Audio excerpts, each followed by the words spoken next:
Good morning. I'm Councillor Stephen Holliday. I'm the chair of the Etobicoke York Community Council. We have quorum, and I'm now calling meeting number 31 to order. Welcome, everyone. Today's meeting is being held by video conference and in person at the Etobicoke Civic Centre in the council chamber. This meeting is also being live streamed online at youtube.com/Toronto City Council Live. Although we may be meeting in different locations today, Community Council would like to acknowledge that the land we are meeting on is the traditional territory of many nations, including the Mississaugas of the Credit, the Anishinaabe, the Chippewa, the Haudenosaunee, and the Wendat peoples, and is now home to many diverse First Nations, Inuit, and Métis peoples. We also acknowledge that Toronto is covered by Treaty 13 with the Mississaugas of the Credit. If you're registered to speak at today's meeting, please listen for me to call your name. I will call you the speakers in the order they appear on the list. The list of speakers can be viewed online by visiting the Etobicoke York Community Council page at toronto.ca/council and clicking the speakers box for today's meeting. Members, the city clerk has provided all agenda materials on toronto.ca/council and on the CMP, the clerk's meeting portal. Clerk's IT staff are available to members if you need help with your devices. I also want to remind you to please submit and approve your motions by email. Staff are available at etcc@toronto.ca to help with motions. Before we move forward, I will ask Deputy Mayor Morley, I believe you had an announcement. Please go ahead. Thank you, Mr. Chair, and good morning, everyone. I did want to say a quick note of thanks and acknowledgement to our emergency services who are on scene this morning at a fire in Kingsmill Park at the Toronto Humber Yacht Club. We are constantly reminded about the important work of our first responders and the emergency services that support the safety and wellness of our city, life, and property. And again, you know, it is always harrowing to see on the news and certainly to know when these types of situations are going on in our backyard. So this is an active situation, and we are very grateful for the quick work of our first responders, and a big thank you to Toronto Fire. Thank you, Mr. Chair. Thank you, Deputy Mayor. Are there any declarations of interest under the Municipal Conflict of Interest Act? If you do have an interest, please indicate the item number and the nature of the interest. Seeing none, we will proceed. May I have a motion to confirm the minutes from our meeting on March 31st, 2026? Moved by Councillor Morley. All those in favor? Any opposed? That carries. Thank you for that. We will go through the items. Our first item is EY 31.1, 750 Queens Plate Drive. A zoning bylaw amendment application, a decision report. We will hold that item for speakers. Our next item is EY 31.2, 2 to 4 Mendota Road, official plan and zoning bylaw amendment decision report. We will hold that for speakers. Our next item is EY 31.3, which is 2915, 2917, 2939, 2941, and 2943 Bloor Street West zoning bylaw amendment application. We will hold that item for speakers. The next item is EY 31.4, which is 468 Montgomery Road residential demolition application. We will hold that for a speaker. Our next item is EY 31.5, which is 31 Queen Anne Road, an application to remove a private tree. Will be held for a speaker. Our next item is EY 31.6, which is 51 Burnhamthorpe Crescent, an application to remove 2 private trees. That will be held for speakers. The following item is EY 31.7, which is 280 Driftwood Avenue, a request for fence exemption to the Toronto Municipal Code, Chapter 447.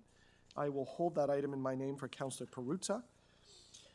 EY 31.8, 271 Valermo Drive, a request for fence exemption to the Toronto Municipal Code, Chapter 447. That will be held for speakers. EY 31.9, a naming of a public lane located west of Scarlett Road, north of Leggett Avenue. Just so you know, that will be naming it Caspian Lane. And I am happy to move the staff recommendations. All those in favor? Any opposed? That carries.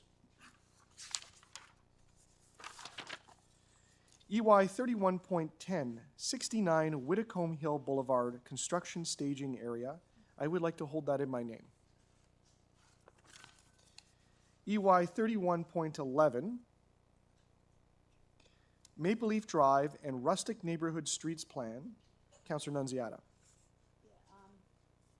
Well, if we can just hold it down to the end, and then if I can just speak for 2 or 3 minutes, because we have staff here and I don't have any deputation, so rather than have them sit here, I'll just speak for 3 minutes and then move my motions.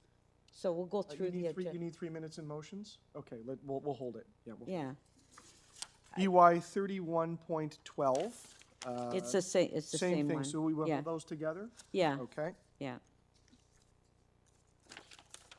EY 31.13, a through highway, Elsmere Avenue, that's with one L, between the east side of Weston Road and easterly limit of Elsmere Avenue.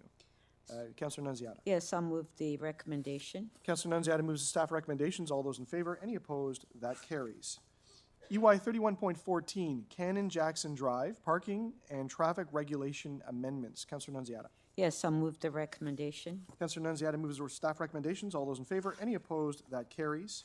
EY 31.15, Delta Street, Gamma Street, and Beta Street, traffic calming. We have speakers, so we'll hold that item. EY 31.16, Shockley Drive, Mingle Hayes Drive, Alabaster Road, Guyhun Spring Drive, and Plowshare Crescent, traffic calming speed humps. I will hold that for Councillor Crescenti. EY 31.17, temporary traffic control signal and compulsory stop control on Highway 27, Royalcrest Road, Baywood Road, and Mars Road. I will hold that for Councillor Crescenti. EY 31.18, on-street electric vehicle charging stations on Kinsdale Boulevard and the Kingsway. Those are delegated locations. Councillor Morley, could you take care of that? I'm happy to move staff recommendations on this item, Mr. Chair. Councillor Morley moves the staff recommendations. All those in favor? Any opposed? That carries. EY 31.19, on-street electric vehicle charging stations on Lakeshore Boulevard West and Weston Road. These are non-delegated locations. Councillor Nunziata. Yeah, it's in both boards, so I'll just move the recommendation. Councillor Nunziata moves the recommendations. All those in favor? Any opposed? That item carries. EY 31.20, Hackett Avenue, accessible parking space. We'll hold that for Councillor Perruzza. EY 31.21, Marquis Avenue, parking amendments. Councillor Morley. Thank you, Mr. Chair. On EY 31.21, I would like to hold to amend the item. So if I could hold that in my name. Sure. Thank you. EY 31.22, Caledon Road, parking amendments. We have a speaker. So we'll hold that. EY 31.20, there are 2 items of business to be added. Nope, I'm sorry, I'm out of sequence here. Too many pieces of paper. EY 31.23, changes to business improvement areas boards of management. Councillor Morley. Thank you, Mr. Chair. I would like to move the staff recommendations on this. Councillor Morley moves the staff recommendations. All those in favor? Any opposed? That carries. EY 31.24, 135, 135A, 137, 139 Wendell Avenue, designation of fire routes, and amendment to Chapter 880 fire routes. Councillor Nunziata. Yes, I'll move the staff recommendation. Councillor Nunziata moves the staff recommendations. All those in favor? Any opposed? That carries. Okay, so that is the published order paper. Members, there are 2 items of business. What happened to 25? No, it needs to be added. We're gonna add 25. Oh, okay. So the first item to be added is EY 3125, temporary signage permit for the Etobicoke Rotary Rib Fest 2026 community event. I'm happy to move that be added to the agenda. All those in favor? Any opposed? That carries. Members, there is a registered speaker, I guess. I'll check with the clerk. It's on my speaker paper, but we've added the item, so that will have to be held. The next item is EY 31, and that will be number 26. That is Royal York Road and Bloor Street West laneway service standards. Councillor Morley. Thank you, Mr. Chair. I'd like to add this to the agenda as new business. Councillor Morley moves to add this to the agenda as new business. All those in favor? Any opposed? That carries. So those are the 26 items.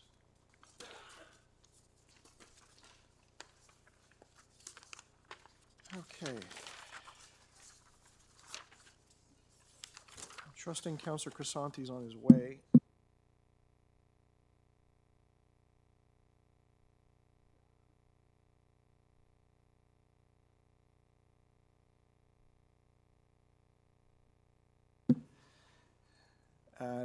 We're just going to move to the second item, 2 to 4 Mendota Road. I expect that Councillor Crescent's on his way. So we'll go to that item first, and then we'll come back to EY 31.1. So this item is EY 31.2, 2 to 4 Mendota Road, official plan and zoning bylaw amendment, a decision report. There are registered speakers. Our first speaker is David Lee. Is David here in the chamber? Excellent. Welcome, David.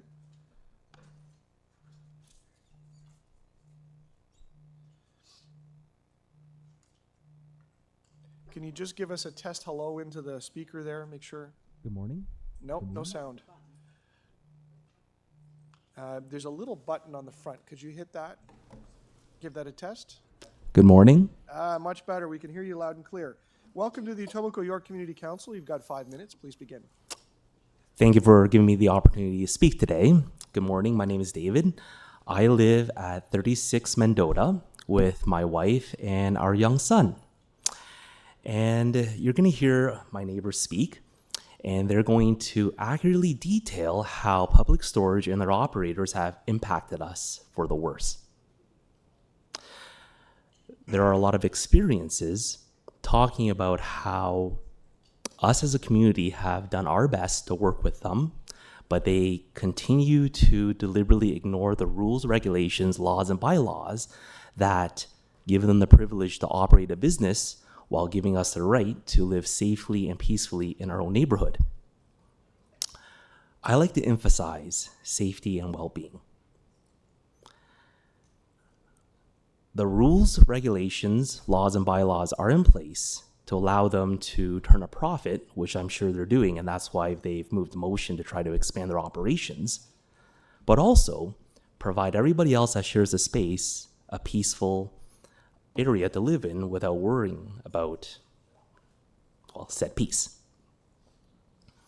I'm sure all my neighbors here today and all my neighbors following remotely would agree with me when I say that they shouldn't even maintain a license to operate a business with what we've witnessed and what you're going to see that has been detailed over many, many years, let alone being granted permission to expand their operations.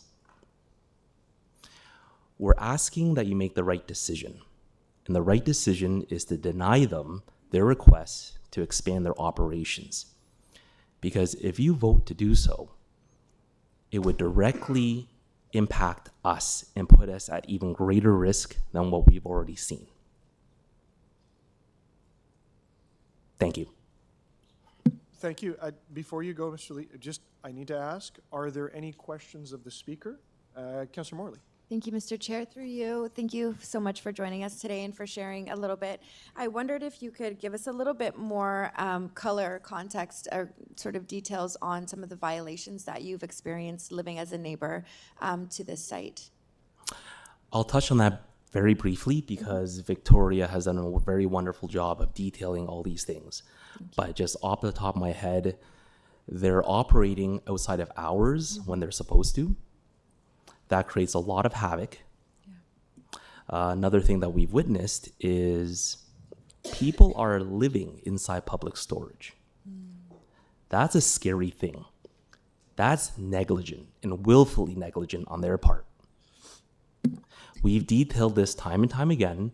We've reached out to them directly. Yeah. We've reached out to the authorities. And before it gets to the point where somebody gets hurt, we want this addressed, and we feel like expanding their operations would only perpetuate something like this. I really appreciate that. Thanks, David. Okay, thank you. Thank you.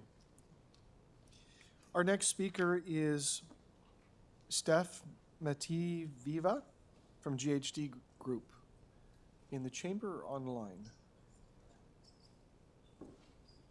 Good morning. Welcome to the Etobicoke York Community Council. Good morning. You've got 5 minutes. Sorry, if I will can just we'll load my just take a presentation. second to get you connected, and then we'll start. Thank you. Okay, we see your presentation. Please go ahead. Perfect. Thank you, Mr. Chair, members of council, and members of the community. For the public record, my name is Stephanie Matviva. I'm the registered agent with GHD Limited. So I do have a brief presentation before you today. The site before us today is municipally known as 2 to 4 Mendota Road. It's outlined on screen in the orange outline. It's located on the east side of Mendota Road, west side of Grand Avenue, and north of the Gardner Expressway. The image on screen just indicates and gives a visual representation of the surrounding area. So I would just like to highlight that the site is surrounded by a range and mix not only of land uses, but also built form. As further highlighted in the staff report, the area surrounding the site and including the site has evolved over a number of decades. It's currently transitioned from a more industrial commercial employment area to, excuse me, a vibrant mixed-use area that's before us today. Just to put some color context to this image on screen is a few images of not only representing the existing site conditions, but the surrounding area. So the site is currently improved with a low-rise commercial self-storage facility comprised of a 1- and 2-story built-form components. There's a number of drive-up units. What I would like to highlight is that there is a change in elevation, not only from the north to south property line, but also from the east and west property line. Given this, the site is a little bit lower than the surrounding area. This provides opportunities not only for the existing, but also the proposed facility there's opportunities to effectively mitigate the appearance of mass and scale. Now, in terms of what's proposed before you today, it's for a commercial self-storage facility. It's a terrace built form. It would have a maximum height of 4 stories. As measured from established grade to the top of the building, the height is approximately 14.63, rounded to 14.7 for ease. It is a terrace built form, so there are step backs being provided above the 2nd and 3rd story elements along the east, west, and northern property lines. Additionally, the proposed facility would have a gross floor area of approximately 11,155 square meters, or just over 120,000 square feet. Internally, there would be a mix of self-storage units of varying size and configurations. Additionally, the site would have 31 surface parking spaces provided across 2 surface parking areas along the south and eastern property lines.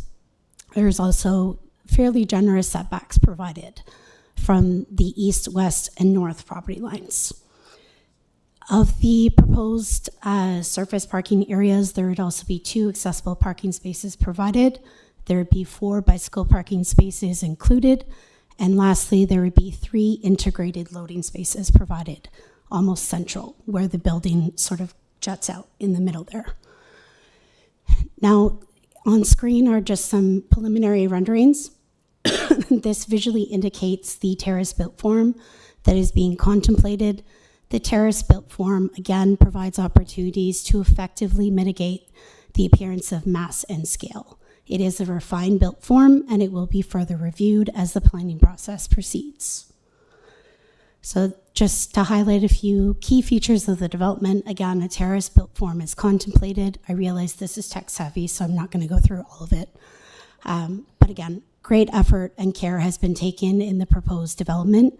We have listened to the concerns expressed from the community. In terms of the policy context, again, this is highlighted in the staff report very well, so I don't want to be overly repetitive. The site is currently designated neighborhoods by the in effect Toronto official plan.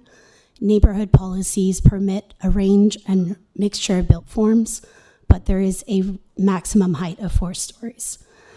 As such, the proposed development conforms to this maximum height limit. Density is not specified within the official plan. Density is to be controlled along with other site development standards within the implementing zoning bylaw. Now, in terms of zoning, the site is located outside of the citywide comprehensive zoning bylaw 569-2013.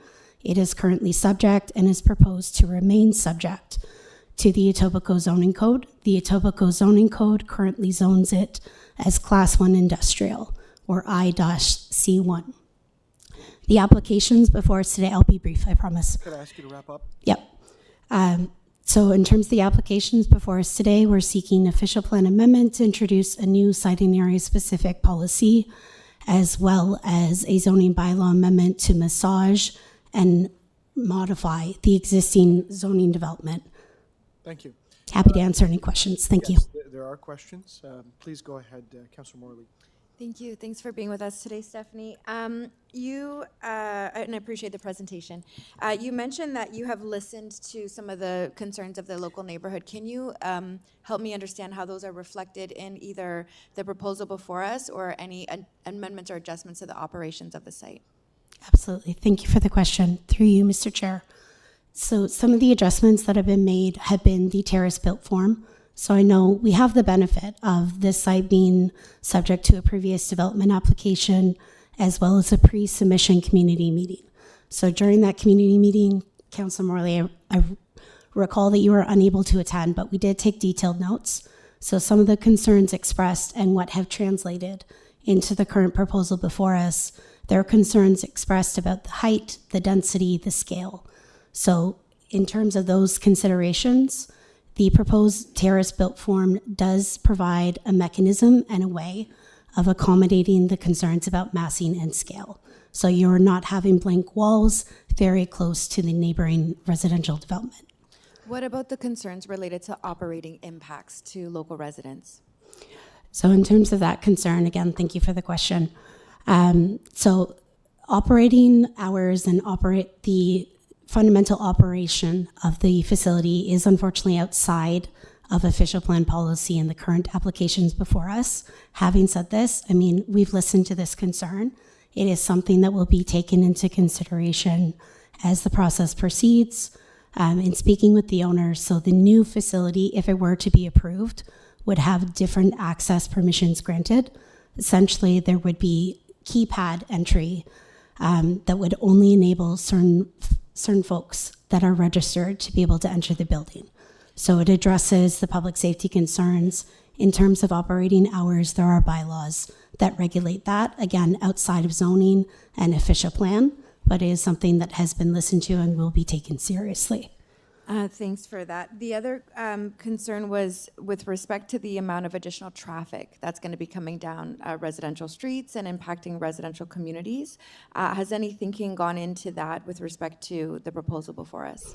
There has. So through you, Mr. Chair, as part of the application, a traffic impact study was prepared and is available on the city's website.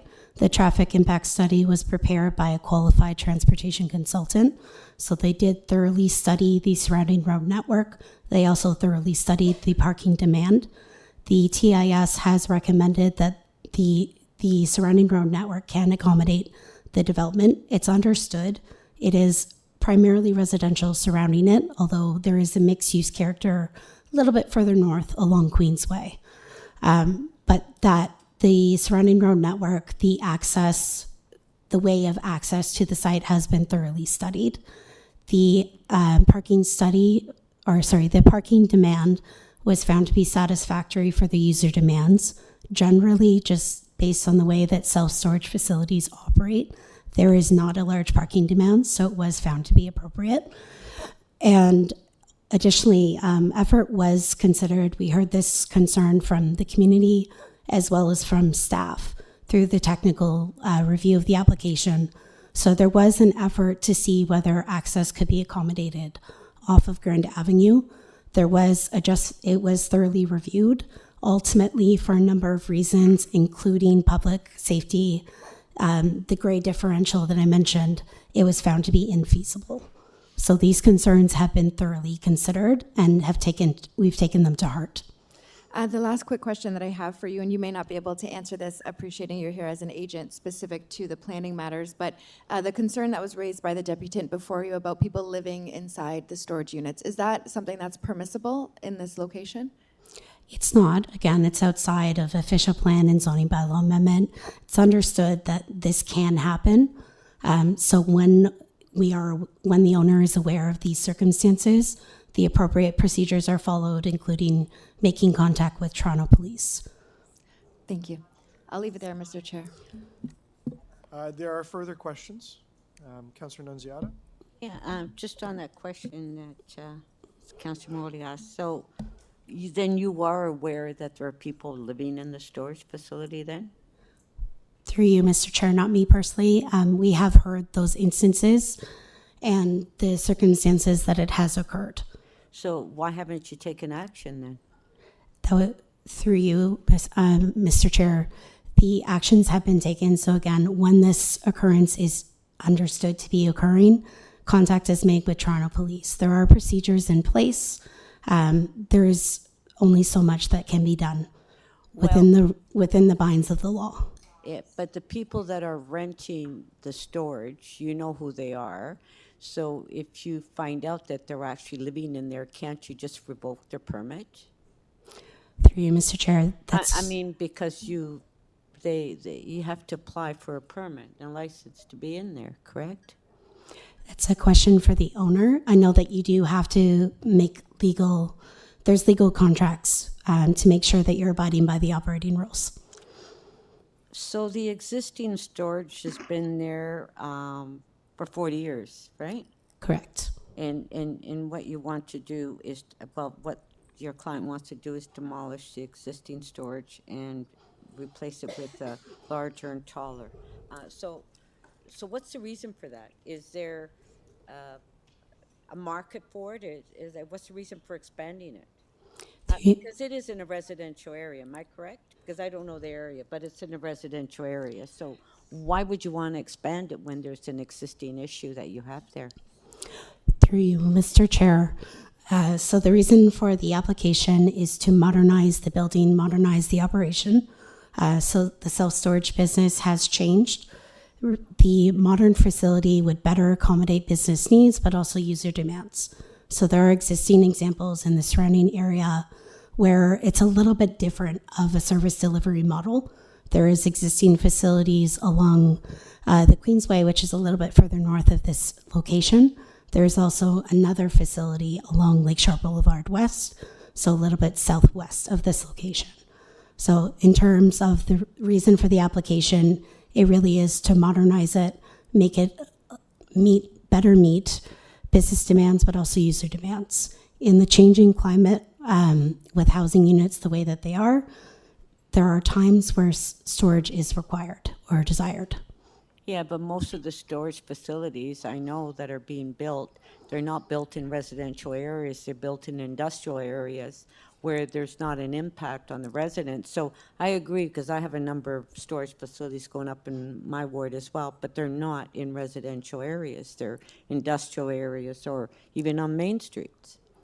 Through you, Mr. Chair. That is true. I mean, there's a number that are within employment areas or other areas of the city. Again, I would highlight, yes, it is within a residential area. This facility has existed for many, many decades. So frankly, the area around it has evolved. That's not to say that we can't just completely ignore the surrounding context. That's not the case at all.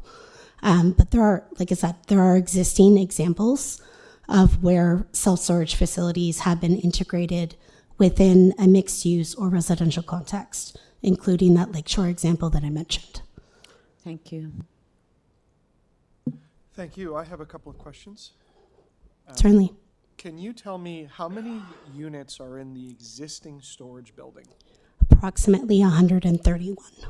131, and are those all ground units or are there second stories? No, those are all ground units. And do they all have access directly to the open air, or is there an internal hallway? There is internal hallway on some of those units. Primarily, they are drive-up units, though. So they would be accessed from open air, for lack of a better word. So the vast majority of the 131 would be drive-up units? Correct. how many drive-up units are in the new proposal? There's approximately 30, I believe. They're oriented on the ground floor towards the southern property line. So essentially lining either side of the integrated loading area. The remainder would be internal with hallways. Okay, so those are the 30 that people can show up to and open their garage door and in they go. Correct. The rest would be controlled through the building. Correct. Okay. Washrooms in this building. I think I see one in the plans. Can you tell me about that? Who's that for? What's it required for? So there are building code requirements depending on the tenure and the size of the building. So the washroom facility could be utilized not only by staff. There is an accessory office component that would be able to accommodate those that wish to rent the units. There's other boxes and those kinds of things that can be sold. So the washroom would be utilized by on-site staff, but could also be utilized by users of the structure. Okay, and there's one washroom? Currently there is. This is something that would be thoroughly reviewed if this application were to proceed to site plan approval. Could you tell me a little bit more about the additional uses beyond storage? So it's primarily commercial self-storage. So again, there's a range of self-storage units that are to be provided. There is that accessory office component, again, which is really meant to control access, who's able to enter into contracts to make use and utilize those self-storage areas. Those are the only two uses. Okay, employees, how many are on site? Currently, I believe there's 5, so it'd be similar. And what's the planned operating hours of this? So because it would be standard operating hours, that's a question for the owner, again, would be thoroughly reviewed. My understanding is it would essentially operate from about 8 a.m. to 10 p.m. Access would be controlled again by a keypad feature. So those that do not have a keypad or a code would not be able to enter the building. Is that 7 days a week? I'd have to take that back. Okay. The last one, I see on the diagrams some trucks and truck turning diagrams. I can't make out what they are. Are they 53-foot trailers, or are you contemplating smaller vehicles? They could be smaller. We're currently contemplating smaller vehicles. So it's really more box trucks, things that are utilized really for moving. It's not to say, and as required, we have to demonstrate a whole range of trucks can effectively and safely maneuver the site, but that is the intention. It's the smaller trucks primarily. Okay. Thank you. Those were all my questions. Any other further questions on this item? Seeing none, thank you for speaking to us. Thank you. Our next speaker is Deborah Wilson.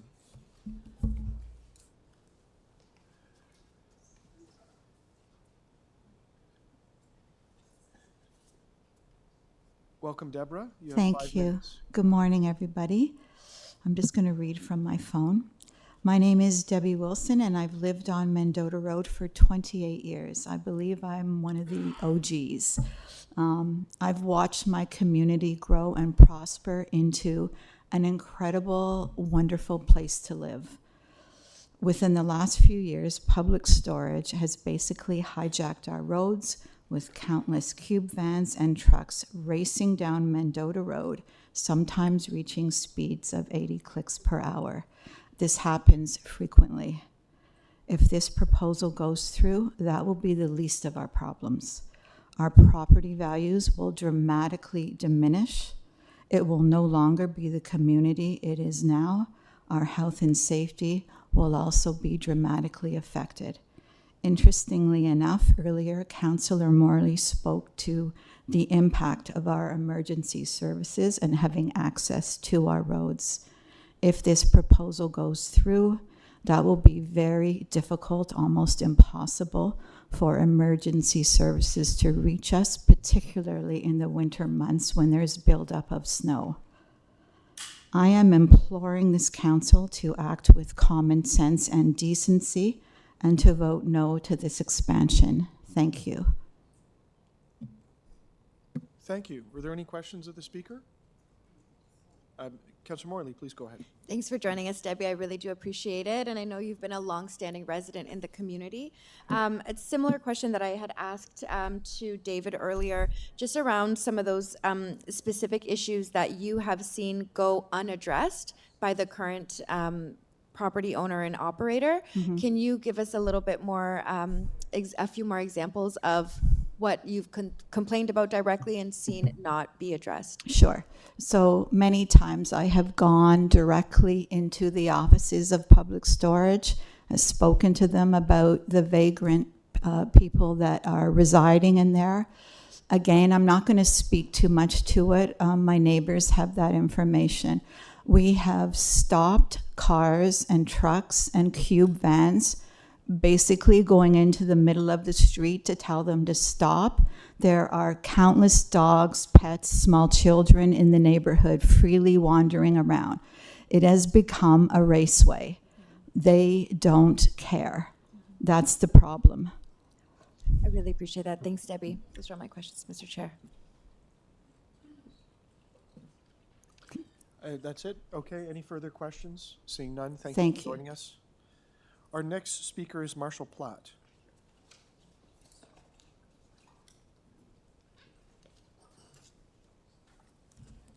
Welcome to Community Council. You've got 5 Thank you. minutes. Good morning.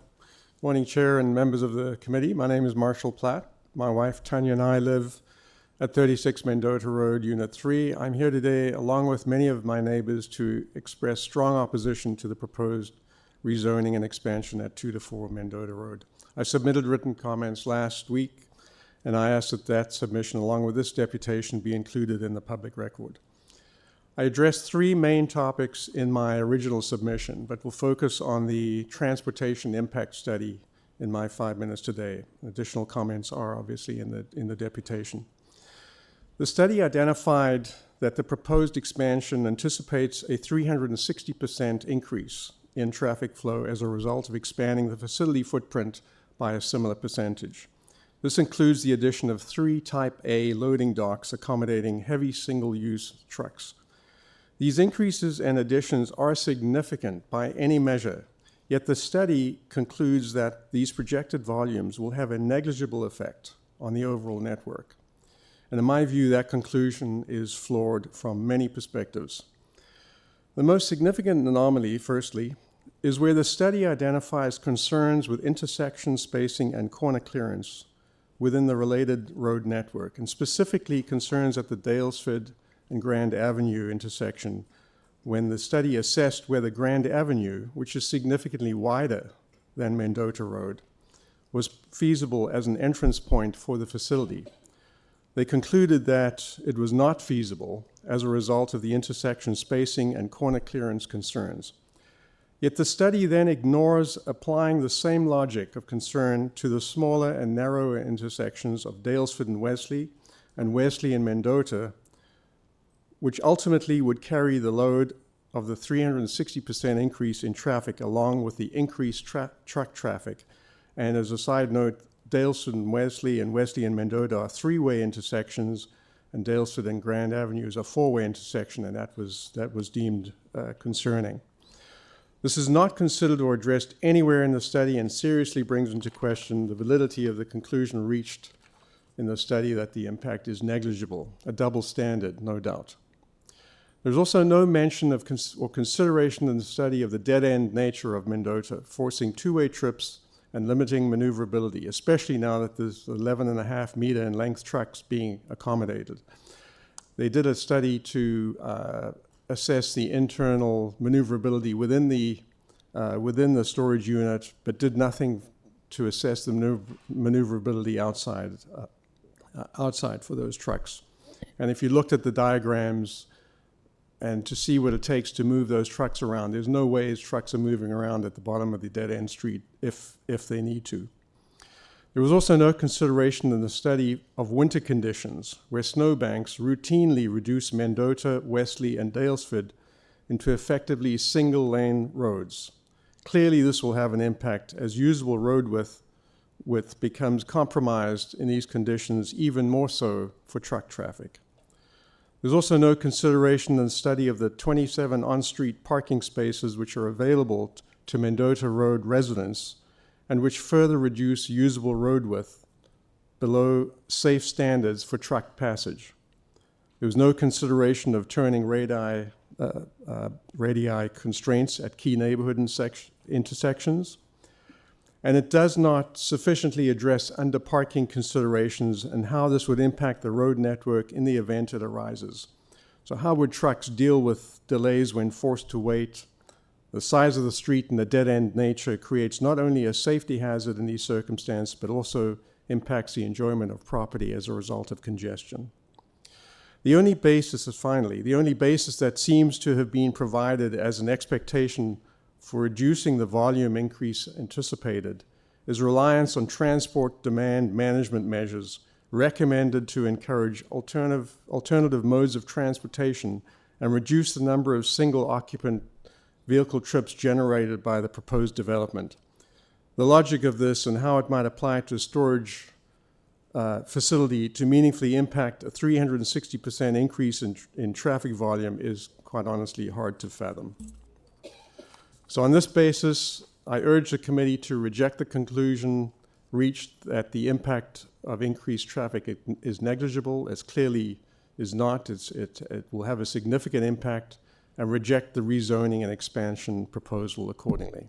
So thank you for your time. Thank you. Are there any questions? Seeing none, thank you for joining us. Thank you. Our next speaker is Chris Darcy. Welcome to the Etobicoke York Community Council. You've got 5 minutes. Please begin. Thank you. Good morning, Mr. Chairman and council members. My name is Chris Darcy. I live on Dalesford Road. I'm not going to read the letter I submitted last week for time constraint reasons, but I'd like to illustrate a few key points. First, to put this in perspective, this battle between public storage expansion desires and the neighborhood has been going on for many years. This is not a new situation, nor is the traffic problem in our neighborhood new, with cars and trucks speeding down our streets to avoid Queensway gridlock and get to the storage facility. So even if there was no proposed expansion, we already have a bad traffic situation that hasn't been remedied by the city, and the expansion will only make the current unacceptable situation worse. Which begs the question, why would anyone approve an expansion which would only make a bad situation worse and agree to a plan that would increase the risk to residents, young and old, of being seriously injured or killed by a vehicle? This proposal flies directly in the face of Toronto's Vision Zero plan, which is focused on reducing traffic-related fatalities and serious injuries and prioritizing the safety of our most vulnerable road users. To put it in stark terms, this will greatly increase the probability that children in the neighborhood may be critically injured or die while on their way to school or a playground, by even more speeding cars or moving vans from outside the neighborhood, or because emergency vehicles trying to assist someone in need will be blocked by those same vans and vehicles.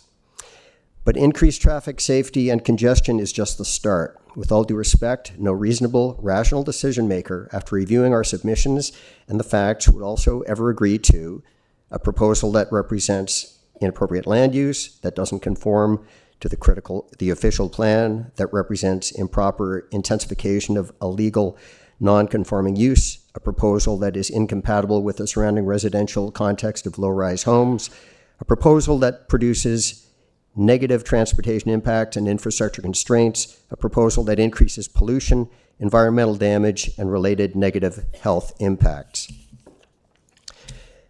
The ridiculous, and I choose that word carefully, proposal to add 3 stories to the facility will turn this into a gargantuan orange and white 4-story monolith, completely out of scale with the surrounding townhomes. It will block out most of our sunlight, reduce the heat in our homes in winters, and the enjoyment of our homes year-round. And to the Public Storage's representative's assertion that this is terraced, my answer would be, so are mountains, and they still block out the sun. I've climbed a few. This expansion will ruin our surrounding views. The one nice view we have of downtown and the lake will be incredibly unpleasant to live beside or near due to the increased noise from the constant unwanted activity. The first time someone mentioned this unbelievable scale and magnitude of the expansion to me, I couldn't believe that any company that believed in corporate social responsibility would actually have the audacity to propose it.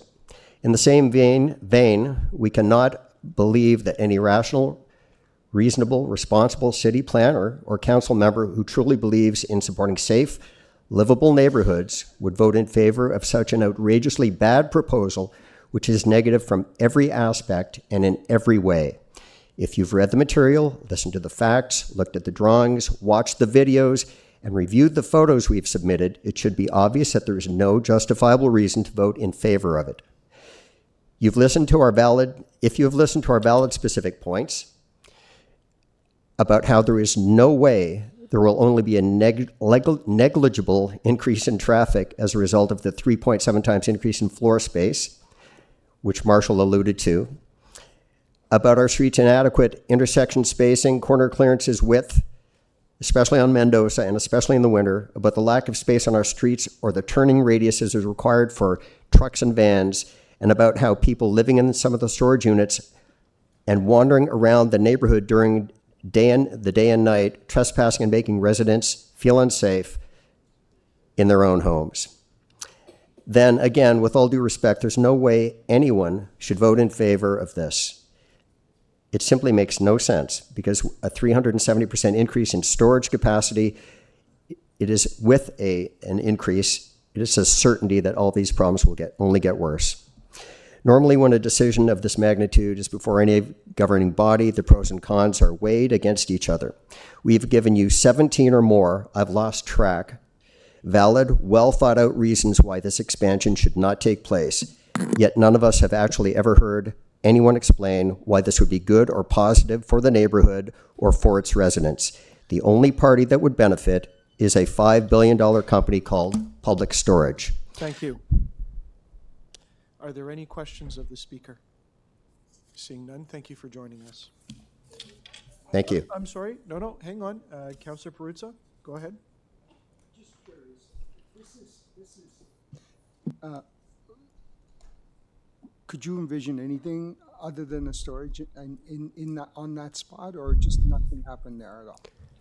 Could I envision it? No, I don't know. Like what do you see being able to go in there that would be acceptable to the community? More townhomes.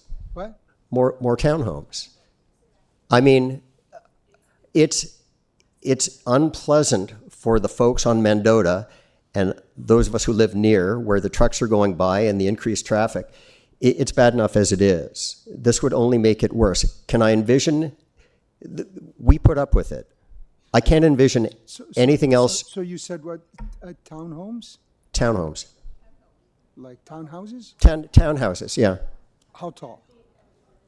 Because now they can go 6 stories. 2, 3, but not the height of the 4-story building.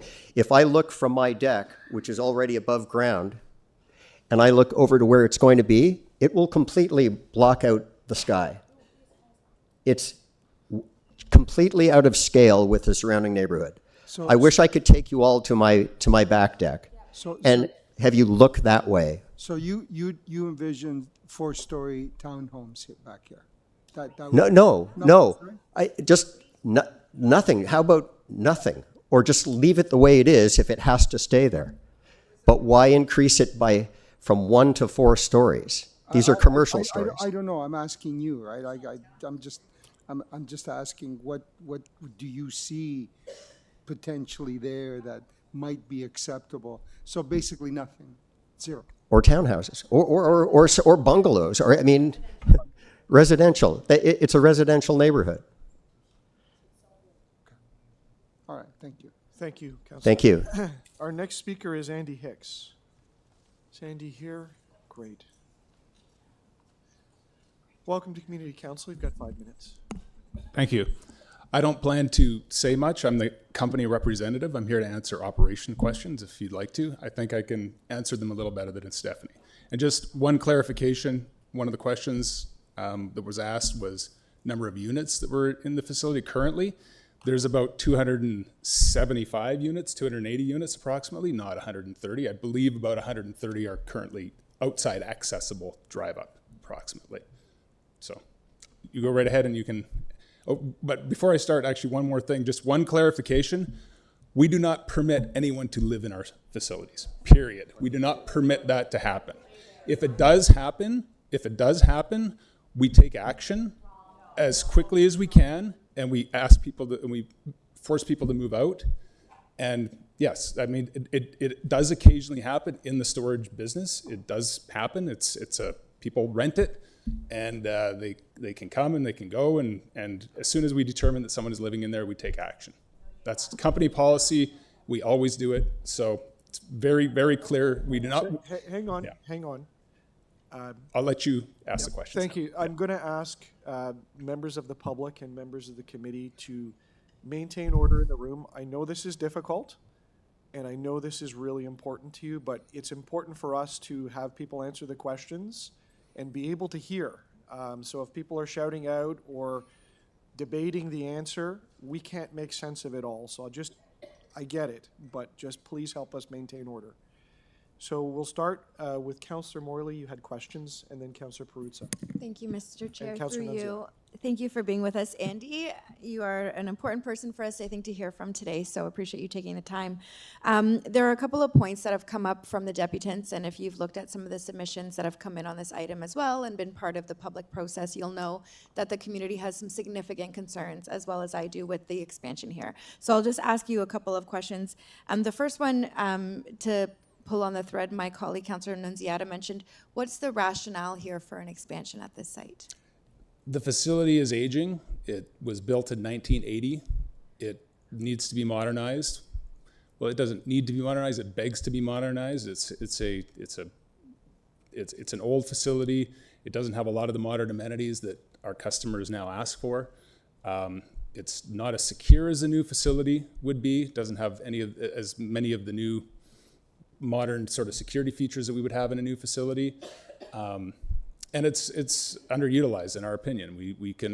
The market has changed and there's more demand for storage, so we feel we need to expand it.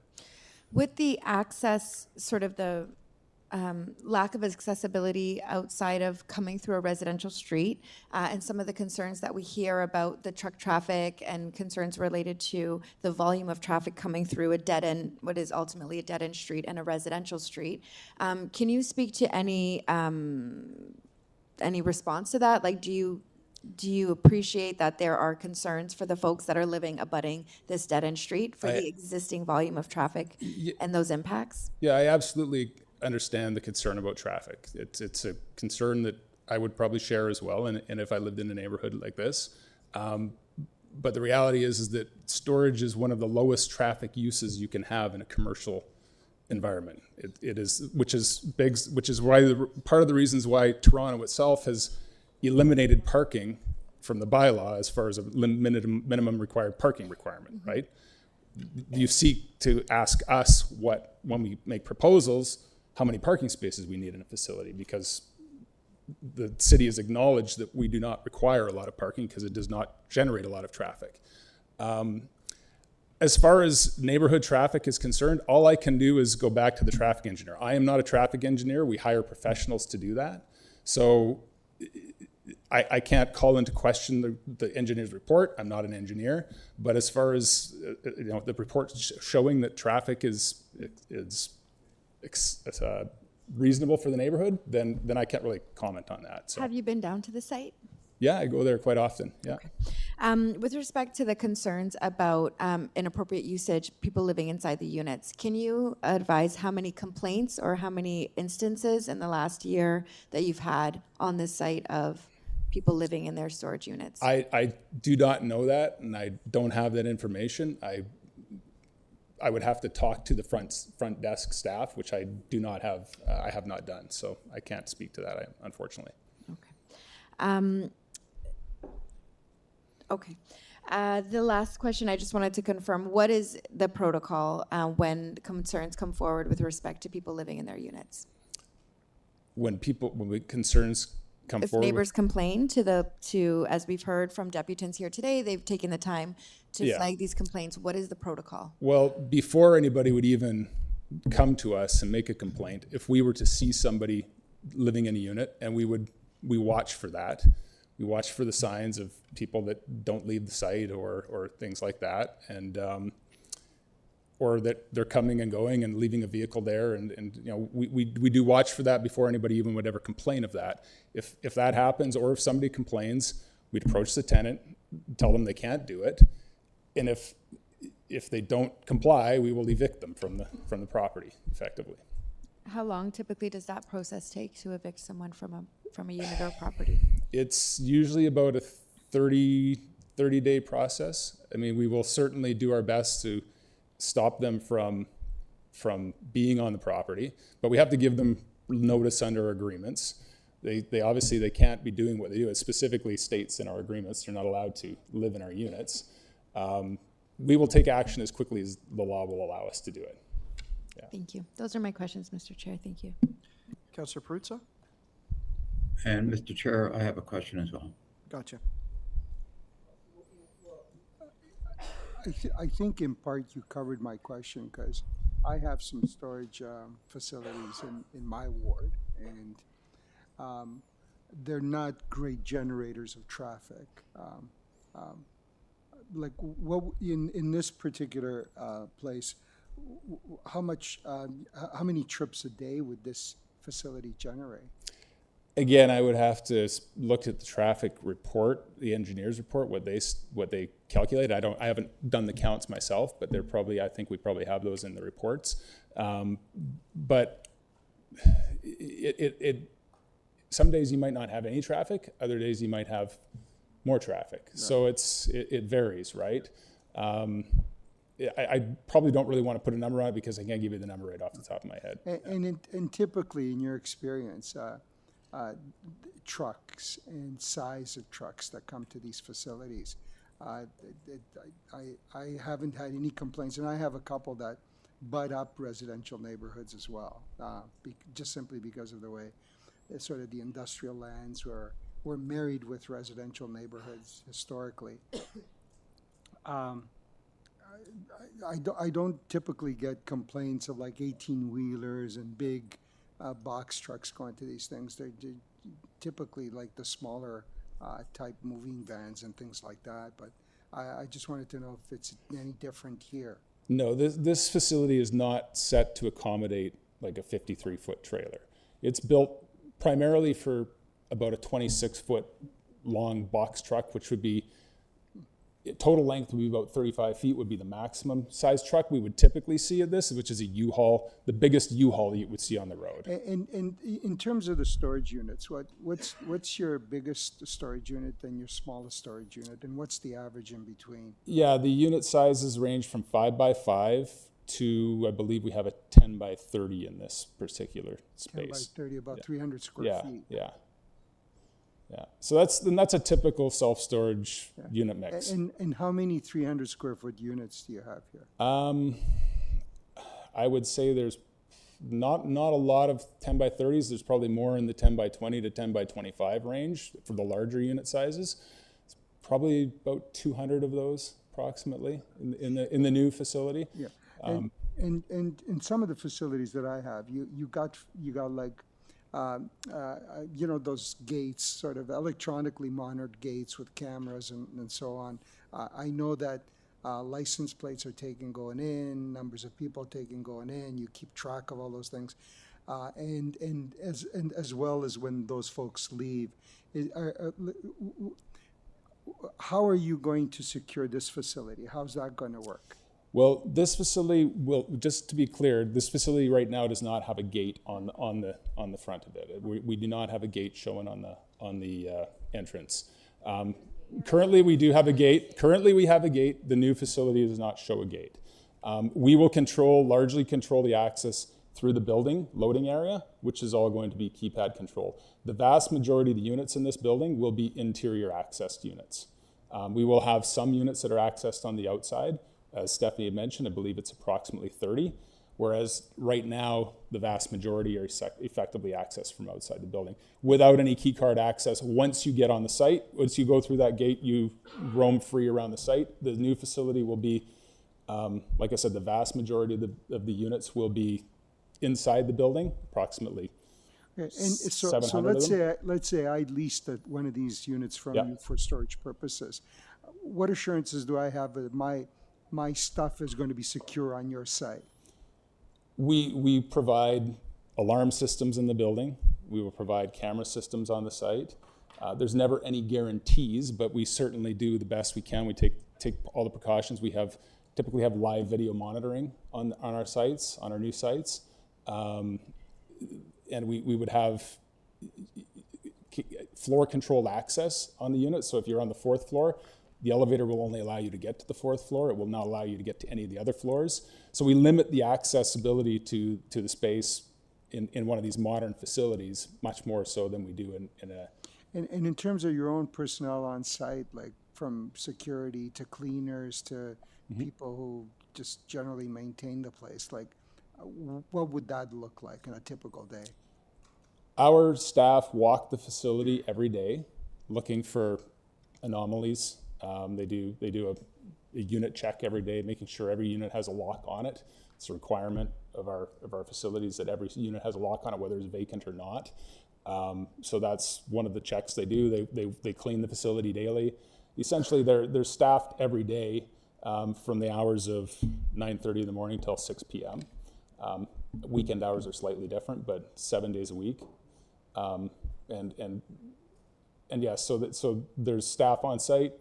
2 to 3 staff would staff this facility. Thank you. Councillor Nunziata? Just one last question about the access to the unit.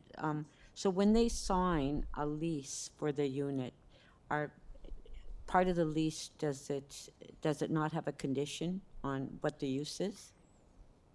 The use is storing goods that are non-hazardous. But basically. specifically, it says you can't live in it. Is that part of the lease?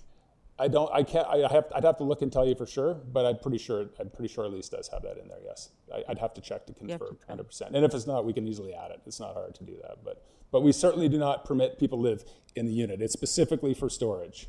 No, I understand, Yes. but I'm just questioning if it was part of the lease agreement when I they signed it. don't know the answer. So they're to that. aware of it, so you don't have to wait to get complaints that, Yeah, I think you'd have to really stretch the imagination for somebody that wants to lease the unit to say if it's being leased for storage that they can live in it, but they are not permitted to live in it, and I do not know if the lease specifically states that. I'd have to look and see.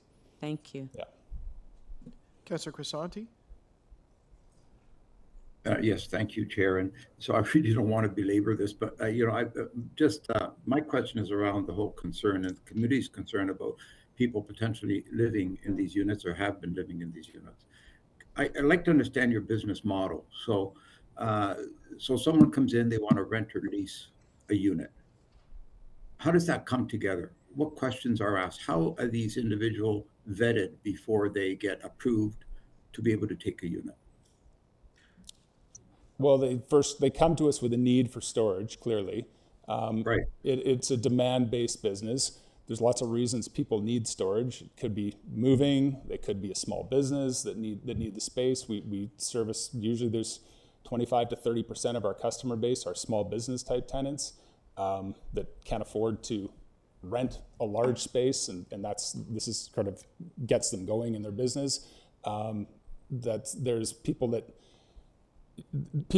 have changes in their lives, and that typically is what demands storage. No, excuse me. Let me interject for a second. Sure. I understand the reasons why people want to rent, but so I walk up to the counter and what happens? They give me an application. They ask questions. Okay, reason for storage or whatever. So you fill out this application. Is there some actual vetting that goes in the process before you approve an individual or individuals to take 1 or 2 units for storage purposes? Well, background check, driver's license. We take a driver's license. We get ID. We try to get credit card information if we can. We certainly take ID for every unit. That's a requirement. There has to be ID presented. Beyond that, we're not doing background checks. We're not doing credit checks or anything like that. We're not a residential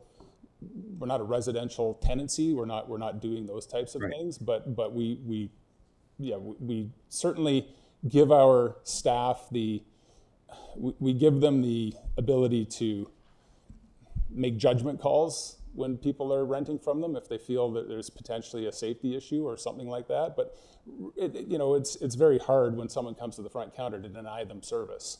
I understand. Yeah. Roughly, what is the cost of a lease or rent for a 300 square foot unit? Let's say that 10 a 300 square foot or a 10 by 30 at this location will probably rent for in a range Roughly. of about $800 a month approximately for that size of unit.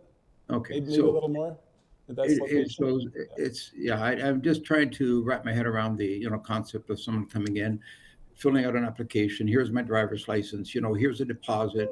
I'll take the 300 square foot. $800 a month is not a drop in the bucket. So obviously they have the means and ability to pay for that. And then rather than storing or maybe they do store, but decisions are made to move into the unit as well. Is that what I've heard? Is that exactly what happens? I don't know where they make the decision to move into the unit, and I would not suggest that they move into the unit per se.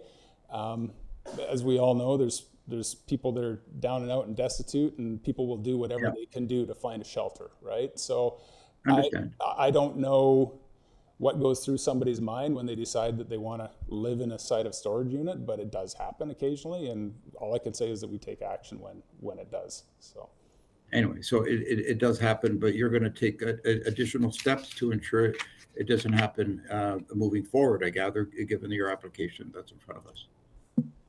We will step up our enforcement, absolutely, if at this location, if that's what it takes for this application.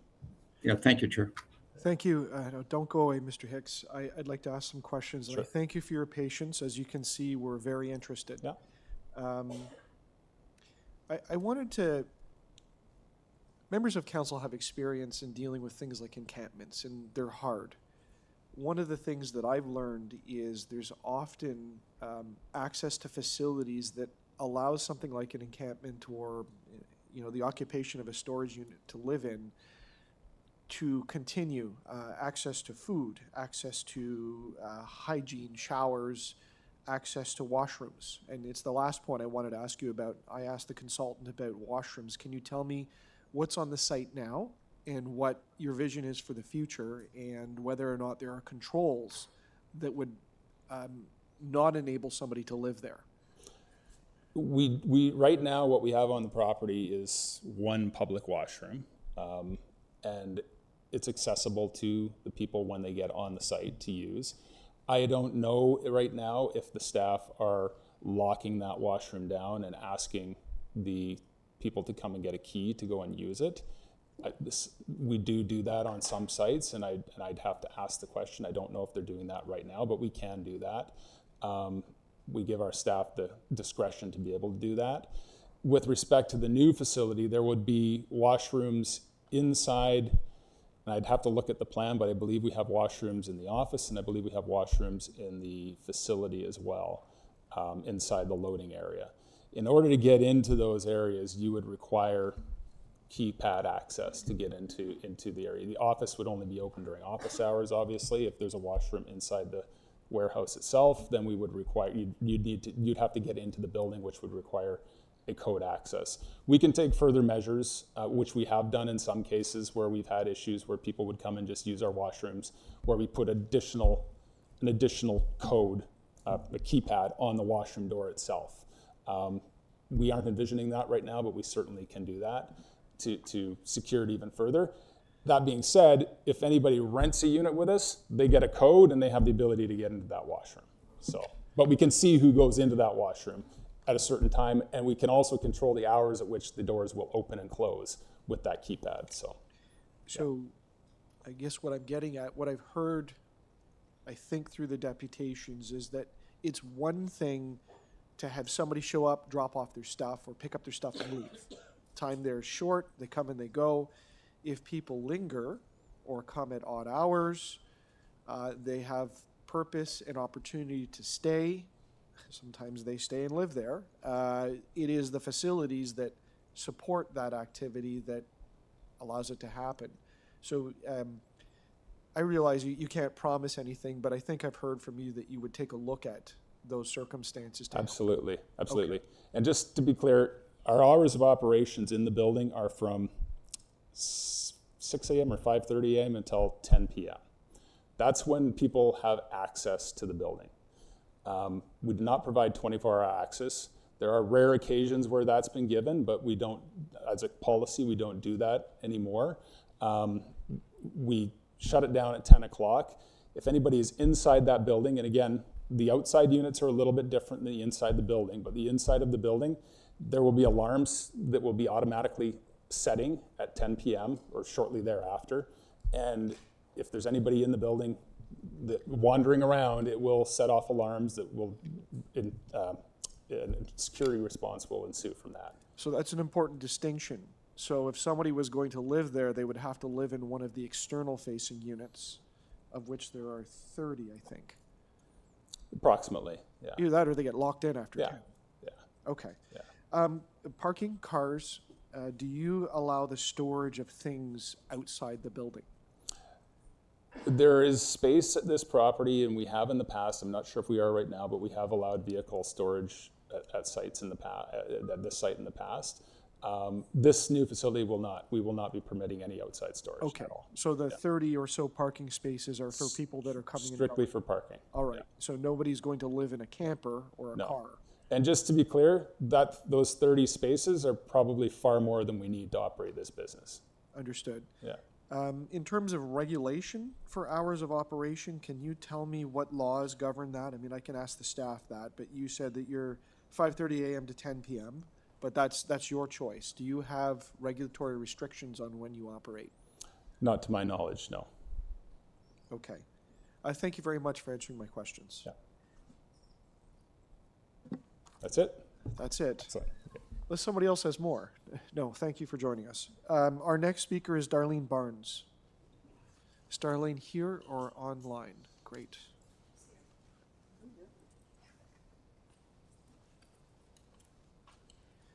Welcome to the Etobicoke York Community Council. You have 5 minutes. Thank you. I'm Darlene Barnes, and I live at 85 Wesley.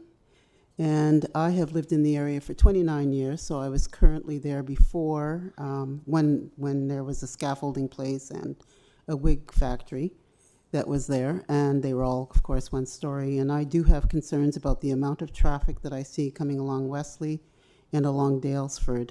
I have also been, homeless people have been a real issue in our neighborhood. And I have watched a homeless man sit for at least 3 weeks at Dalesford and Mendota on the boulevard there, watching as everybody left and came and left their homes. And eventually I had my nephew go over and speak to him and threaten him that if he didn't leave, then we were going to be having the police come and deal with him. But the police have not been very helpful at all with regards to the homeless people, and it continues to be an issue. Trucks, there are huge trucks, in spite of what the previous speakers have said, that do go along Wesley and Mendota. And they go at a speed that is unconscionable, and as I've said over the years, it is now a residential area and there are lots of children. We have a parkette that's there, and I'm very concerned about the increase in this storage. There is a public storage on the other side of the highway that is in a commercially zoned area next to Costco, and I'm not sure why they're not expanding that storage to the 4 stories that they want. Thank you. Thank you. Are there any questions of the speaker? Seeing none, thank you for joining us. Thank you. Our next speaker is Mahip Burke.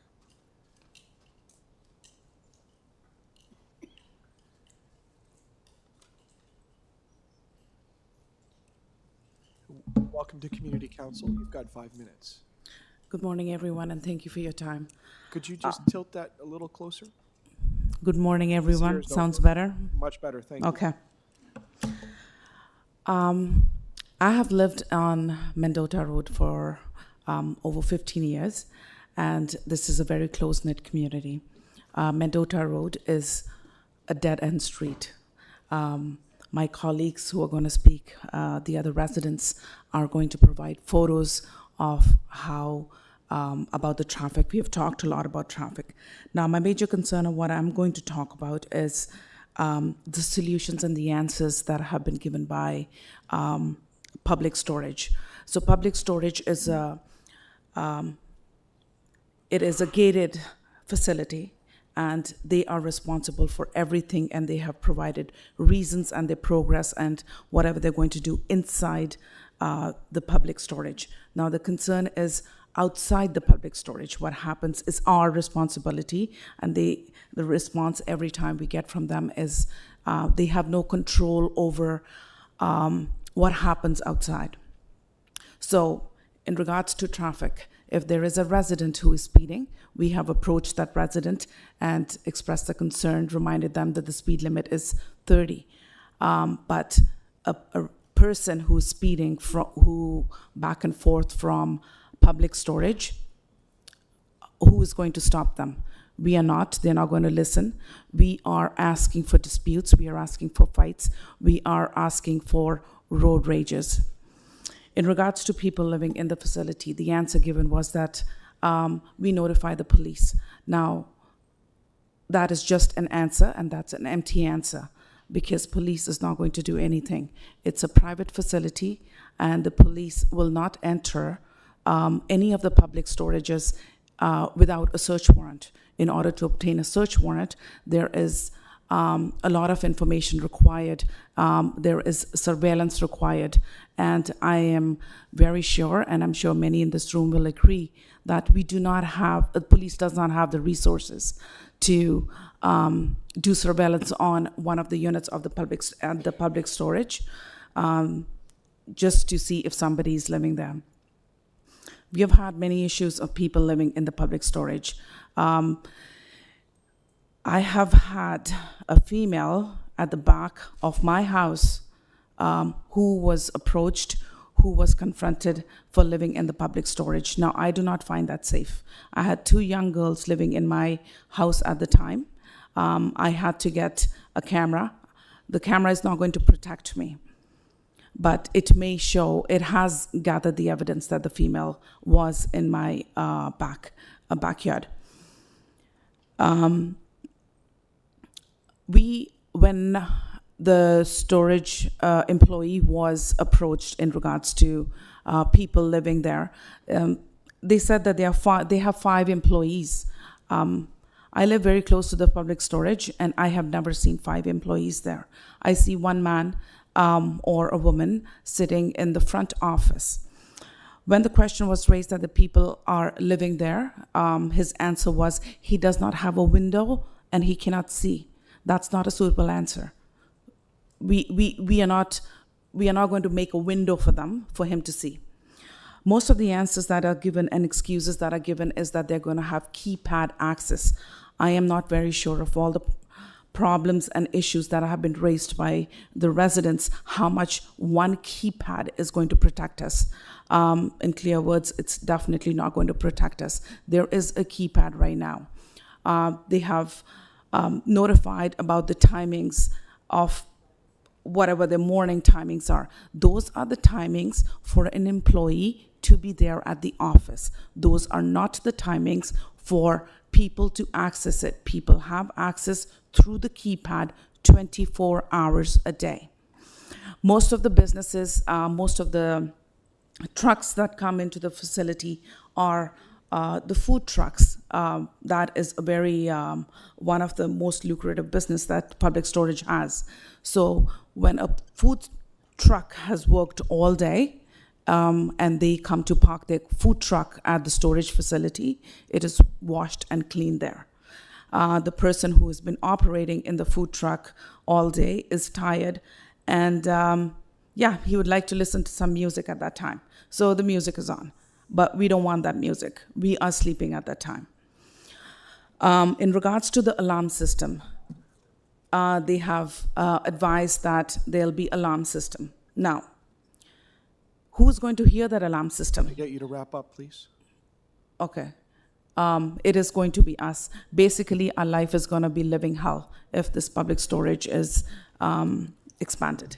Thank you. Thank you. Are there questions of the speaker? If I had two questions. Yes. Could you give me a sense of where you live in relation to the site? I live about 4 or 5 houses down, close enough that the public storage gate, every time it is opened, the beeping sound annoys me. So you're on the Mendota Gala side, I am on Mendota. on Mendota. Can you give me an idea, and maybe you don't know, but which way do the trucks, I'm assuming they come from the Queensway, like most of the traffic and the people that visit the site. How do they get there? Do they go down Wesley Street, or do they go down Grand and cut back across Dalesford? Like, what's the pattern? There are about 5 or 6 streets that all of them from the Queensway, they will lead to Mendota Road. What's the main one, though? There's no main. There's no main. That is one of the concerns because most of the streets do not have sidewalks. So when these trucks are turning from there, the problem starts right when the truck is turning. Do they use Grand Avenue? They do use Grand Avenue, yes. Okay.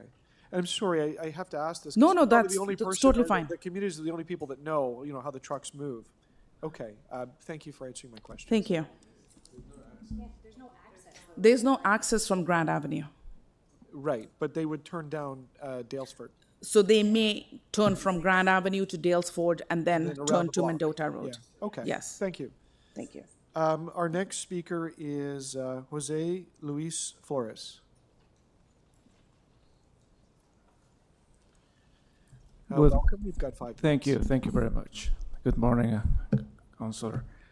Good morning, Amber. Good morning, Ms. Nunziata, Mr. Perusa. Yeah, a lot of details have been discussed already. I live in 18 Gala Lane, about 30 meters from this facility. I do not oppose to public storage facility. I oppose to its location. It's been discussed. There is clearly Mendota Road is too thin to support a facility like this that is going to increase just by common sense 4 times the traffic. In critical situations, I don't think these sort of companies have control of what substances could be stored there. I just seen in the press 2 days ago there was a fire on a condo building in Mississauga due to lithium batteries. What is going to happen if one day there's a critical fire in that facility that is going to be much larger, even if they have sophisticated system and controls that eventually through time go weaker for XYZ reasons. So I sincerely ask the council to consider this expansion that is not compatible with our neighborhood. Thank you. Thank you. Are there any questions of the speaker? Seeing none, thank you for joining us. Our next speaker is Victoria Newman. I need the laptop hooked up because I have a presentation.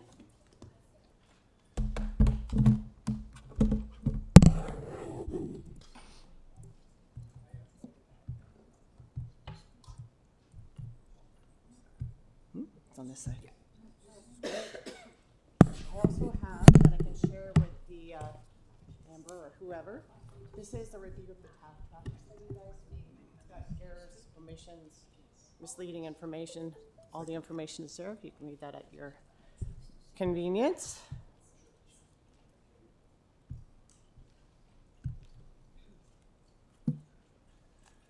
So welcome. You've got 5 minutes. Thank you. Thank you. I will try and whip through this because I do have a lot of pages, but I really want to get to photo and video evidence. This is evidence of illegal dumping on our street. So this is a camper that wanted to park in public storage, but his camper was full of waste. What he decided to do was find the city drain on the street and dump it all into the city drain before, I've got a video following this with him going into public storage, before he went into public storage. Ammonia, it stank. I was walking my dogs, they started coughing and throwing up. The city had to send an inspector. The guy said, yes, there's illegal substances in there. The city had to send a pump truck and pump out all the drains. That's one. This is a family that left a public storage unit and decided to have an impromptu garage sale on the boulevard. Those things were left behind. A trailer tried to change the tires on their vehicle. They changed the tires on their vehicle, left public storage, and just left that on the boulevard. Again, the city is called. They come to pick it up. This is the person my neighbor was just talking about, where a pedestrian, person living in the facility, she was there for about 2 months, just walks up to the keypad during the day, punches it in, walks through, past the office, past the cameras, past management. This is a day picture. I have night video evidence and night pictures in and out. She did have friends with her sometimes. They would bring Starbucks and they would leave the facility. Here's some of the other neighbors. That's move-in day. That's nap time. This guy here is the person my neighbor was talking about. He pitch up his lawn chair, inject narcotics, nod off, and stay there. Then the boulevard becomes a bathroom. I can't tell you how many times I've been walking my dogs at night when I have to stop because somebody's using the boulevard as a bathroom. And it's quite embarrassing, frankly. City is called, it's a biohazard, so the city is called, the city comes in and cleans it up. Here's the turning ratio that you need for these trucks. Ignored in the traffic study I showed to you. None of our streets have that turning ratio. Here, I think somebody said, we don't have big trucks going down our street. I beg to differ. This was last week. This guy came through all our tiny residential streets in a massive transport truck, decided they couldn't get into public storage, had to call that white truck with 2 people in it for people to stand in front of the truck and behind the truck, back him out through the entire neighborhood, going over the boulevard, going over sidewalks, then went up to the Queensway to get out. You can't get out of the Queensway with a truck like that. So those folks went onto the side, on either side of the Queensway, stopped all 4 lanes of traffic for this truck to get back out and get back onto the Queensway. So, you know, that was a good effort on their part, but not practical. In this circle right here, this is the facility. Those are 3 transport truck-sized raised platforms for transport trucks. That was a transport truck that tried to go into our community. It's not mom and pops putting their summer furniture in the unit and a U-Haul they rented for the day. This is the size of the building. What's misleading about this for me is this is a sort of southwest looking northeast. You see those little houses there under the word drive? Those are single-story bungalows, the whole stretch of Brailsford over to Grand. They are going to be dwarfed by those buildings. No sun in the winter, goodbye backyard gardens, no peace. I mean, you might as well put them beside a giant industrial storage facility at the airport. That's what their life is going to look like after that. Here's our street in the winter. Shout out to my neighbors getting out every time it snows because we need at least 1 lane of traffic to get out. The second slide is right outside of my house. I'm on Mendota Road. The delivery guy had to stop and run and do a bunch of deliveries. The red truck behind him, traffic stops both ways. If that were an emergency vehicle trying to get to the end of our street with somebody having a heart attack or a child choking, you're delayed. It could cost somebody their life. The winter, that's one of the transport trucks that are parking there right now. He does not bring a trailer, but that was Hydro 1 that had to go up onto the boulevard to get around him, and they were mirror to mirror trying to get beside each other. It's pretty insane what goes on today. These goes into major concerns we have. Those are pre-existing conditions. I can talk more to them, and I have many more slides, many more Sorry, videos. there's 10 seconds left in your Okay. deputation. There's where we are right now. You're bringing more pollution right to our door by increasing traffic. 850 meters away, 2 to 4 Mendota Road is where we are. 850 meters away, less than a block away, is a public storage facility right beside Costco, entirely commercial. No kids riding their bikes, no schools, no parks, no playgrounds, no people going for a walk after dinner. Can I get you to wrap up just because you're over time? Well, okay. That's how far it is. Now there's deeper dive. Happy to forward this to everybody. It's very informative. I think that pictures are worth 1,000 words, and so are videos, and I have plenty more I can share. Thank you. Are there questions of the speaker? Seeing none, thank you for joining us. Just to let you know, we have this. The clerk will scan it and put it into our records. I'll return that to the clerk. Our next speaker is Jen Moy. Hi, I'm Jen Moy. Thanks so much for having me. My family lives on Gala Lane. I have a 5-year-old and a 7-year-old. We've lived there for over 12 years, and I'm sure that most of you have visited the site, and you just have to go there to know that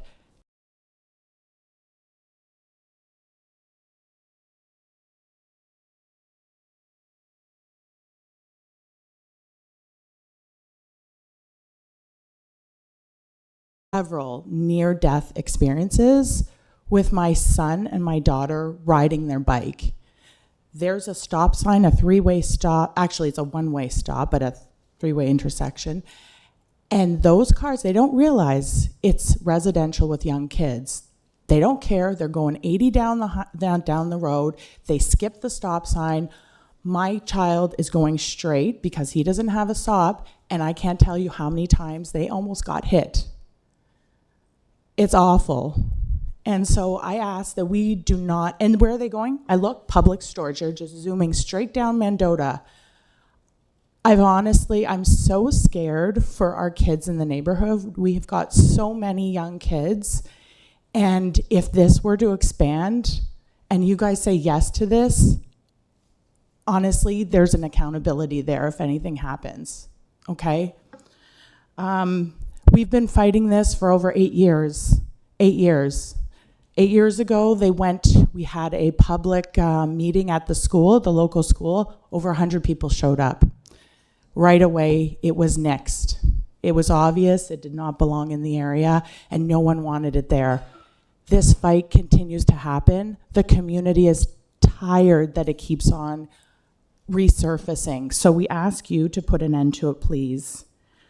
We want to fight this monstrosity. It's zoned in a residential area, and we can't have it there.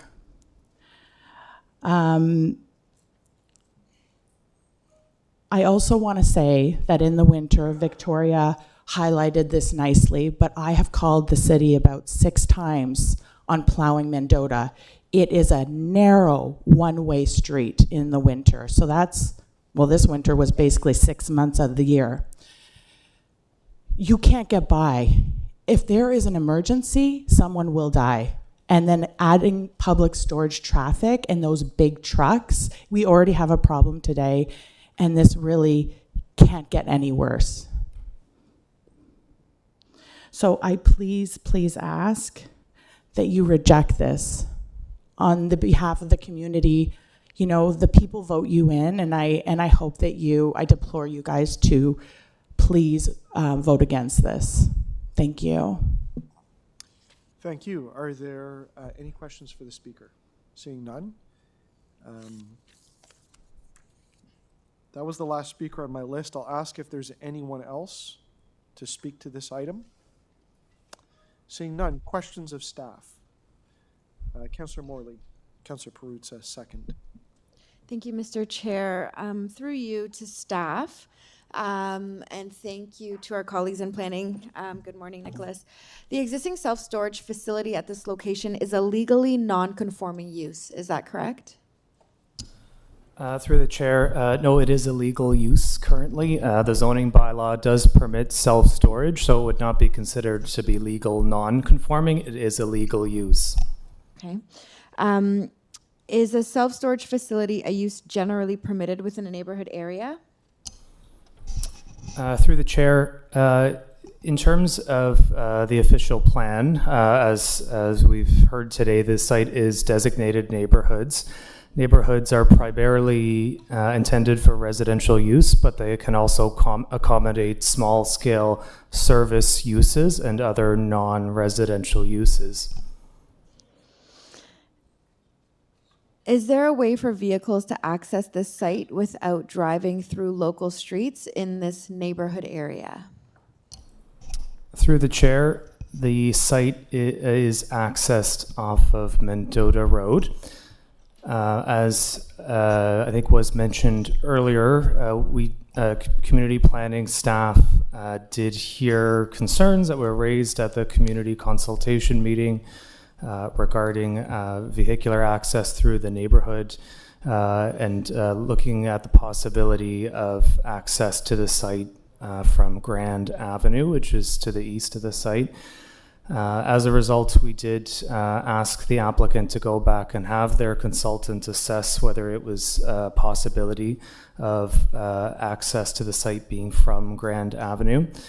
Their conclusion was that there are very significant grade challenges. There's an overpass over the Gardiner, so it's very difficult at the frontage that the site has along Grand Avenue.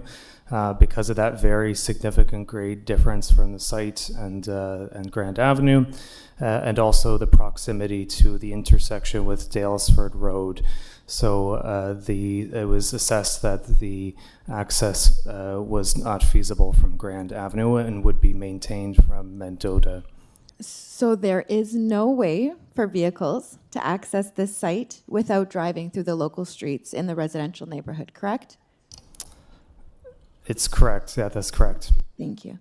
This application proposes roughly a 4-fold increase in the size of the facility. Is that correct?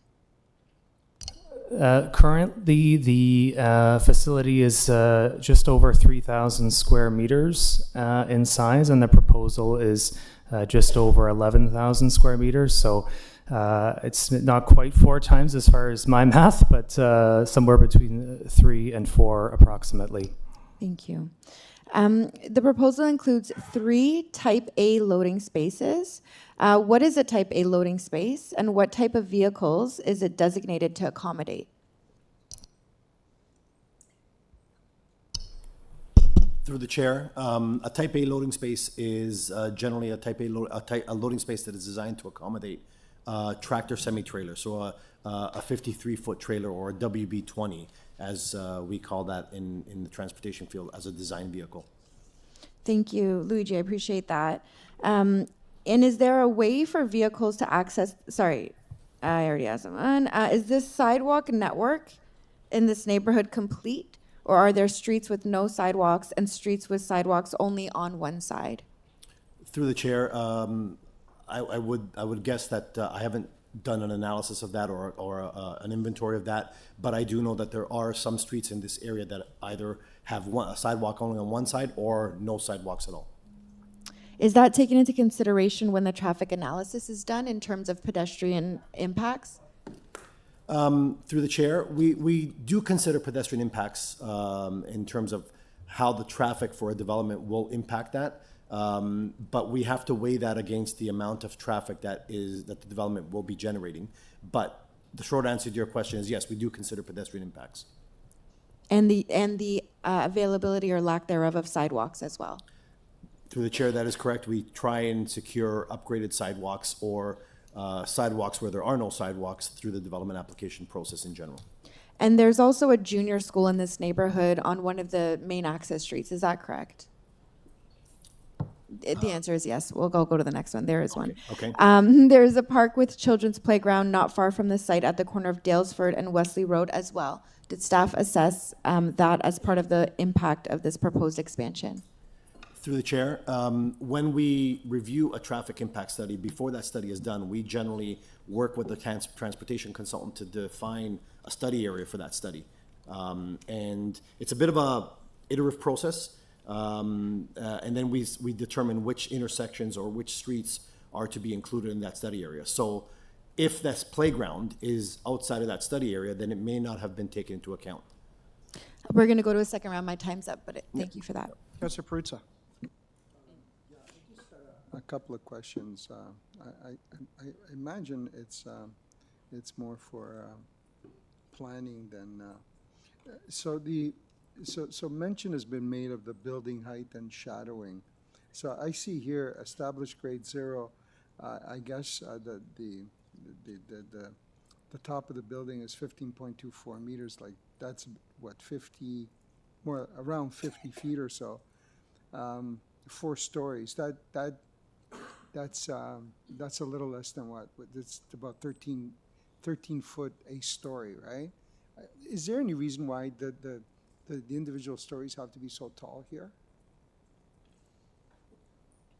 Or is that just an applicant's desire because to get more storage in it, or? Through the chair, yes, community planning staff didn't have any specific requirements for this type of use in terms of the height of each of the individual stories. So you wouldn't typically comment on that. So if I came in with a story 20 feet tall, you'd say, okay. Through the chair, if we had a situation that was different from this, I can't comment on that specifically. We look at both the metered height of a building and as well as the storied height when we are assessing impacts. Both of those factors really contribute to the shadow and other impacts. So in your opinion, the 15.24 meters here fits within sort of your planning guidelines, and you're okay with that? Yes, so through the chair, within the neighborhood's designated area in the official plan, it speaks to maximum heights of 4 stories. So the metered height, so number one, we have a 4-story building, which does comply with that land use designation. And then the second piece being in terms of the height, we've assessed whether or not that's appropriate based on the shadow impacts combined as well with the step backs that are provided in terms of shaping the massing. The height of the story, so this would be what, a typically like sort of concrete, steel and concrete structure? Is that the way this is built? And I guess the infrastructure goes in the ceiling, so there would be drop ceilings here, correct? Or no? Through the chair, I'm not familiar with all of the individual architectural materials and design elements in the interior of the building, but I think that's common. Would they be required to have mention was made of a potential fire in the future, and it could be a concern. Are these buildings typically required now under the new rules to have sprinkler systems installed, or not, or is this type of building exempt from that? So through the chair, these are building code requirements. As we get past, if this application were to be approved, we would have site plan review and subsequent to that, a building permit application. I think we may have building staff that could comment on that. But you don't know now if, for example, this building would be subject to some kind of a fire retardant sprinkler system. Yeah. Yeah, through the chair, I don't think we have a formal application yet for a building permit, but I anticipate that the requirement will be that it will be sprinkled. Okay. And do these because I don't know how they're built, right? Are they like concrete floors? Are they like metal floors? Does the infrastructure go under the ceiling? Your conduit, your lighting, your plumbing, your heating, if any. Where does that go typically? Like, I'm trying to understand the floor height here, because the floor height seems 12, 13 feet seems somewhat excessive to me, but I'm trying to understand it, right? Yeah, through the chair, really the floor height could be, it could vary just based on design features, not necessarily a requirement to be that tall. Okay. There was one other question I had related to something else, but now that you guys got me to focus on this too intensely, so I forgot my other question, but as it comes to me, I'll ask. Second round, don't worry. Yeah. Councillor Nunziata. Just question for traffic and transportation. So, we're hearing from deputants that there's a lot of traffic coming and going every day. It's my understanding for a storage facility, once you store your whatever you want to store, you store it. It's not that you have to keep coming back every day. So when you assess the how much traffic is generated, is it not the use? Because the storage facilities normally should be that you store your whatever you have, and then you don't go back every day. So I don't understand the amount of traffic that's going there. Through the chair, Councillor, so in this particular case, because we are dealing with an existing use, they're just expanding the use, what was done in terms of estimating how much traffic will be generated by the proposal, they did existing traffic counts of the existing site. And then they projected what the increase would be based on the expansion. And I tend to agree with you in the sense that generally speaking, storage facilities do not generate a lot of traffic. And, you know, maybe when you look at it from a percentage terms or percentage basis, maybe the increase is a lot, but you have to weigh that against the volumes that are currently being generated right now, which are extremely low. So maybe from a percentage basis, the percentage increase would seem like a significant amount. But you know, in terms of the existing site, the volumes are very low. Just to give you a general sense, the existing site is generating less than 10 vehicles during the peak hours, and that includes a morning, an afternoon peak hour, and a Saturday peak hour. Hang on a second, Luigi. Yeah. Okay. I'm going to just pause your time. I'm sorry, we have to keep order in the chamber. I appreciate how important this is, as I said, and folks have made their presentation, but we have to be able to hear from staff during the question period, so we can't have a rebuttal. So thank you for that. Please continue. So you're saying that your study shows 10 vehicles a day? It wasn't our study. It was a study that was done by the transportation Yeah. consultant. We reviewed it and critiqued it, if you will, and provided comments on it. We did not do the study ourselves. Okay, well, I'm surprised because what I'm hearing is that there's cars coming and going. But looking at the picture, and I can't remember which picture it was, these tractor trailers are parked in the parking lot. So are they using that as a parking lot and allowing other vehicles to park in the parking lot? It can't be from the storage. Do we know, or anybody knows? No, but you can't answer. Through the chair, I'm not sure if that type of activity is currently happening right now, and if it is, I'm not even sure what the magnitude would be. Because according to the pictures, you see all these tractor trailers parked in the parking lot. Yeah, So, I mean, yeah. that's not part of storage. It shouldn't be part of storage. Correct, it shouldn't. It's just parking activity. Yeah, but so whoever's running it now is allowing that to happen. That would Right. appear to be, through the chair, that would appear to be an enforcement issue by the property owner or the business, if that's, shouldn't be happening. Thank you. Are other members with questions? I think Councillor Crescent, did you have questions? Yes, thank you. I need a We'll go to a moment. second round, just so everyone knows. Go ahead. This self-storage, I think I heard earlier that it's allowed as of right in this neighborhood area? Through the chair, the existing self-storage and then proposed expansion of this self-storage use is permitted as of right under the current zoning. So that would be the Etobicoke zoning code and specifically the industrial class 1 zone.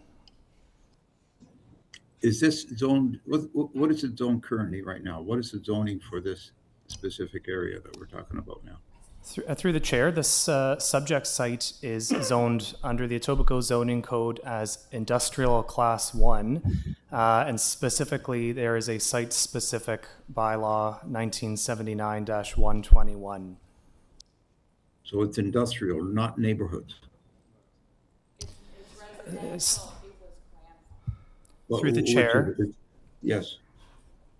the zoning, and to be clear, the zoning, not the land use designation under the official plan, but the zoning on the site is industrial class 1. Industrial class 1.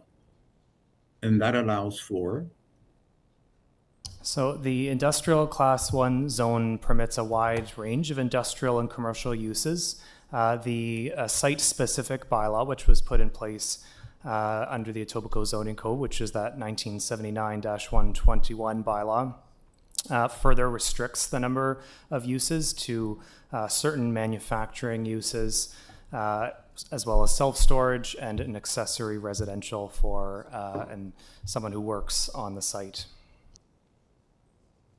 So what came first, the self-storage that's currently there or the residential area that is located immediately next door?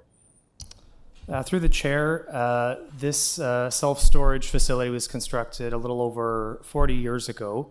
At the time, it was part of a large band of industrial and commercial uses that were fronting the Gardiner Expressway, fronting much of this area. So specifically the residential developments, which are the townhouse developments to the west of 2 to 4 Mendota, were developed later than the self-storage building. How long is this application for additional growth for the storage to add additional 3 stories on top, I believe? When did this application come in? How long has it been on the books? Through the chair, the subject application that we're discussing today was received in, I believe, late 2024 and was deemed complete early 2025. There was, as you may have heard, reference to a previous application from the owner on the subject site to expand the self-storage use. That was a separate application that was received in 2017 and was withdrawn voluntarily by the applicant in 2019. How many total units are there currently on the site? Storage units? Through the chair, I don't have the exact number right now. I believe the owner was here earlier and spoke to a number around 230 or thereabouts. 230 currently, and how many more? What would the total be if this gets approved, and goes ahead? So through the chair, apologies again, I don't have the exact number, but I believe it is just a little over 800 storage units.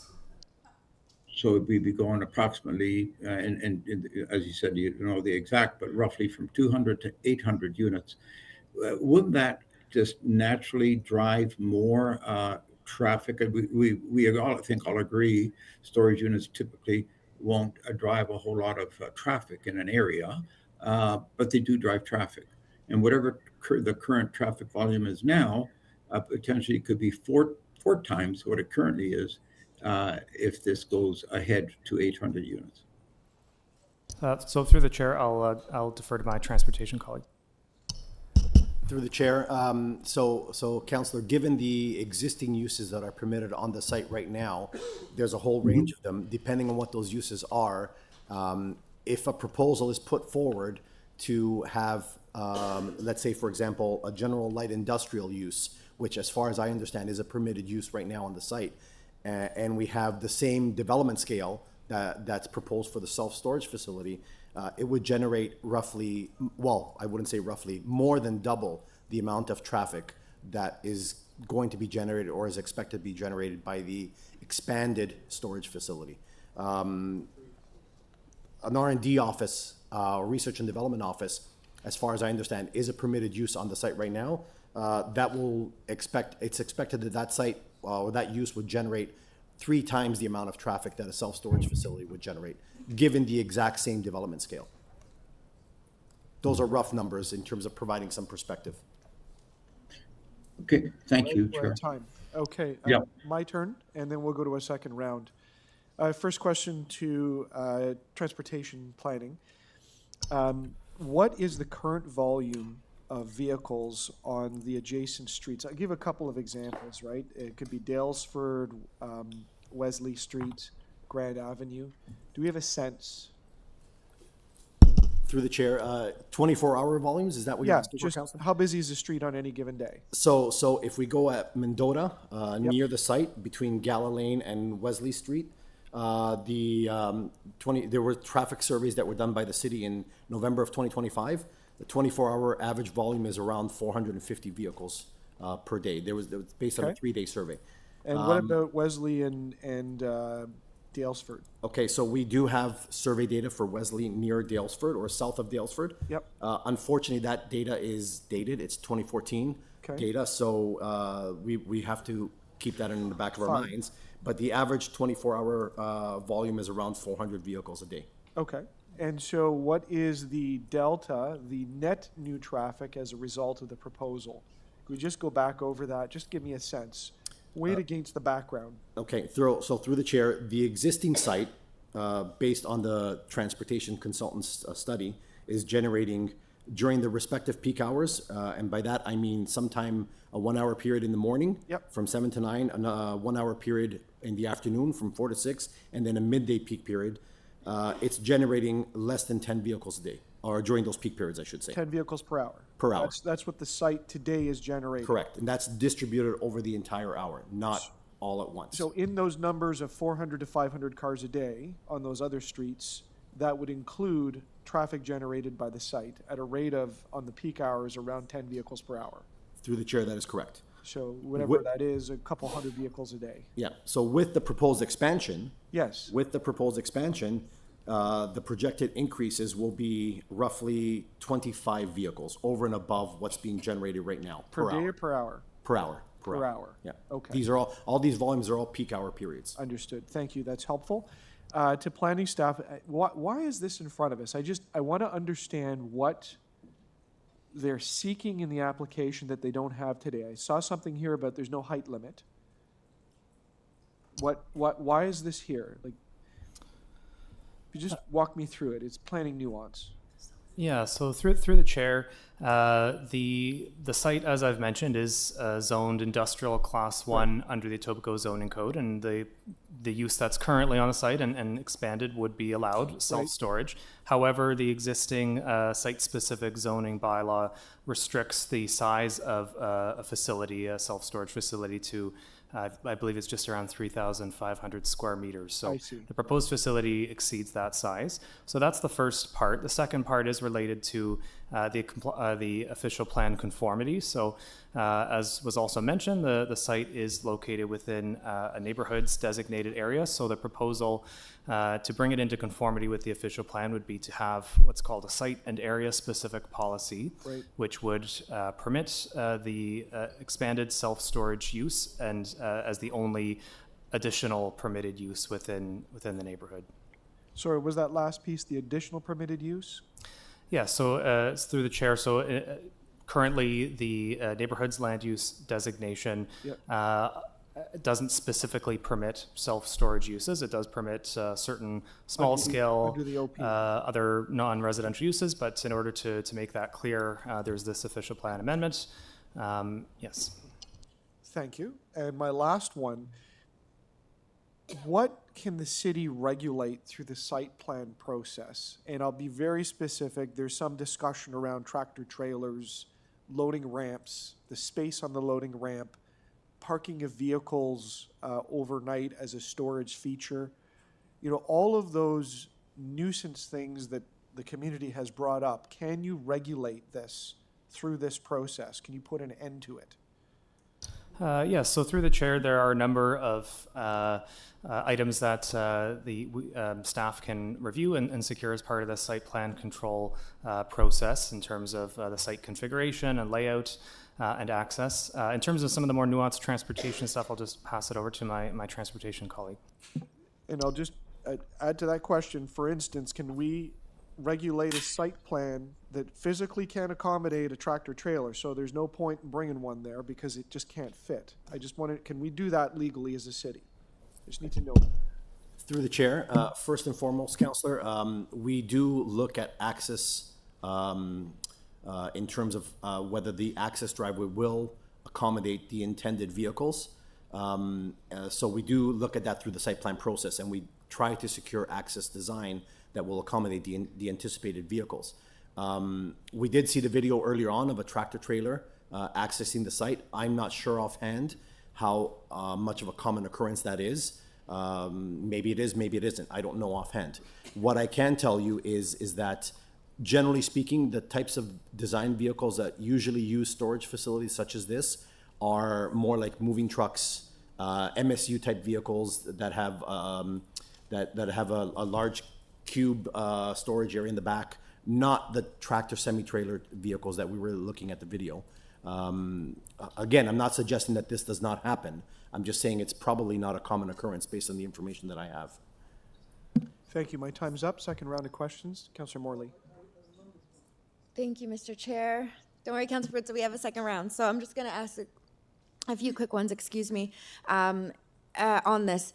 We heard about potential minimal impacts to traffic. But we also heard from deputants that there are examples where we have, for instance, food trucks that are parking on the site and likely coming on a regular basis. I know from personal experience visiting with nonprofit organizations, for example, that operate out of storage containers in our community on a regular basis. They have volunteers and et cetera. Not on this site, but for example. Is it safe to say that business uses may operate on more of a regular basis within storage facilities than, for example, a homeowner storing extra stuff between moves? Or do we see that type of use in storage facilities more often? Or can you confirm if that is in fact the case? Through the chair, I can't speculate as to other uses that may occur that are not permitted through the zoning bylaw. The zoning bylaw would only permit the self-storage use on the subject site. Right, and so my question is, and this may not be a question for you, and I appreciate that's fair, but the ways in which people interact and utilize storage facilities is evolving. Is that fair to say? Through the chair, I can only comment on the application that's before us and the proposal for self-storage use. Okay. Have we done any work to confirm the traffic impacts that have been proposed and put forward to the city? Have we run our own numbers or reviewed traffic patterns in that area in any more detail? Through the chair, what we did do is, as I indicated earlier, we reviewed the transportation study that was done by the applicant's consultant, and we also looked at available data that the city gathered in terms of volumes in the area. We did not go out and do our own study of any kind. We did not go out and do a trip generation survey of the existing site. We could do that, but as of yet, we haven't done it. Our review was based on the information that we have right now. Thank you. I appreciate that. I had one more question with respect to the difference between land use and zoning. We have many interested parties here today that are not planning experts. This is, as I understand, the land use, and we've discussed, is neighborhoods, but the zoning is industrial. Can you give a little bit of an explanation between the difference between those two things? Through the chair, yes, certainly, Councillor. So with the land use designations that we have in the City of Toronto, these are through the official plan. These are large, citywide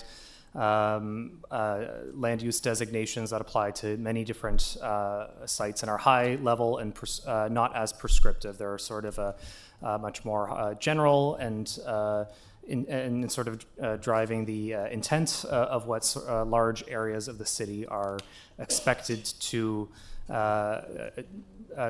be in terms of on the ground situations. So here we have a neighborhoods land use designation. This is a land use designation that applies to much of the City of Toronto and includes a wide variability in terms of what actually happens on the ground in terms of residential and non-residential uses. So it's a very, very high level. In planning in Ontario, we have the Planning Act, and then we have provincial planning policies and then local policies through the official plan. Once you get below that level, then you get into the more prescriptive sort of nuts and bolts, what actually will happen on the ground, and that's through the zoning bylaw. That's how we actually implement some of these higher order policies. So here for the subject site, as was mentioned, it's zoned industrial class 1. That's in the Etobicoke zoning code, to be clear, not in the citywide zoning bylaw.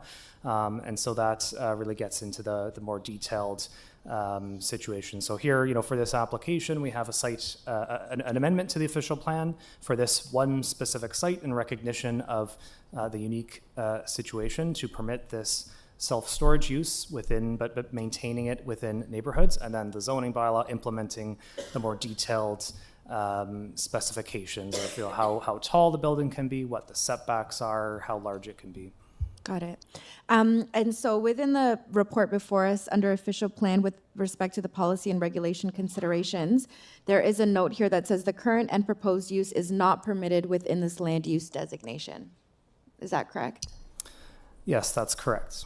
Okay. I'll leave my questions there. Thank you, Mr. Chair. Thank you. Further questions? Councillor Perruzza? I remembered that short little question I had earlier. Why isn't this a Committee of Adjustment application? So through the chair, the site has, as was mentioned, conformity issues with regards to the official plan, so it needs to be brought into compliance through the site and area specific policy to permit self-storage as a use. But you said earlier that it was a legal use, not a grandfather use or a non-conforming use. I see that it's colored yellow in the official plan, in the mapping here in your report, and across the street on the other side is orange. I think orange is like apartment blocks or something, right? And this is mixed. It's a mixed use OP designation on this site, right? But given that it's legal and it's been there. So if you look at the tests of the Committee of Adjustment, basically in sync with the zoning bylaw, an enhancement to the site, and I don't know what the other test is, but it seems to me that it meets all the tests of the Committee of Adjustment application. So why is it like a full-blown rezoning? So through the chair, just a point of clarification, the site is designated neighborhoods under the official plan.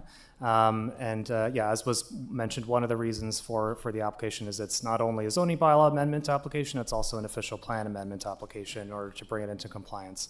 I can't necessarily get into all the four tests of minor variance and potential for that, but I would just flag that in terms of the compliance with the zoning bylaw as well, while the use is certainly permitted today and could be continued in the future, it's the size of the building is restricted by the current zoning bylaw to just 3,500 square meters. So really what's currently on the site, and the expansion of the self-storage use is considerably beyond that, which would typically... 3.5 times larger is not minor.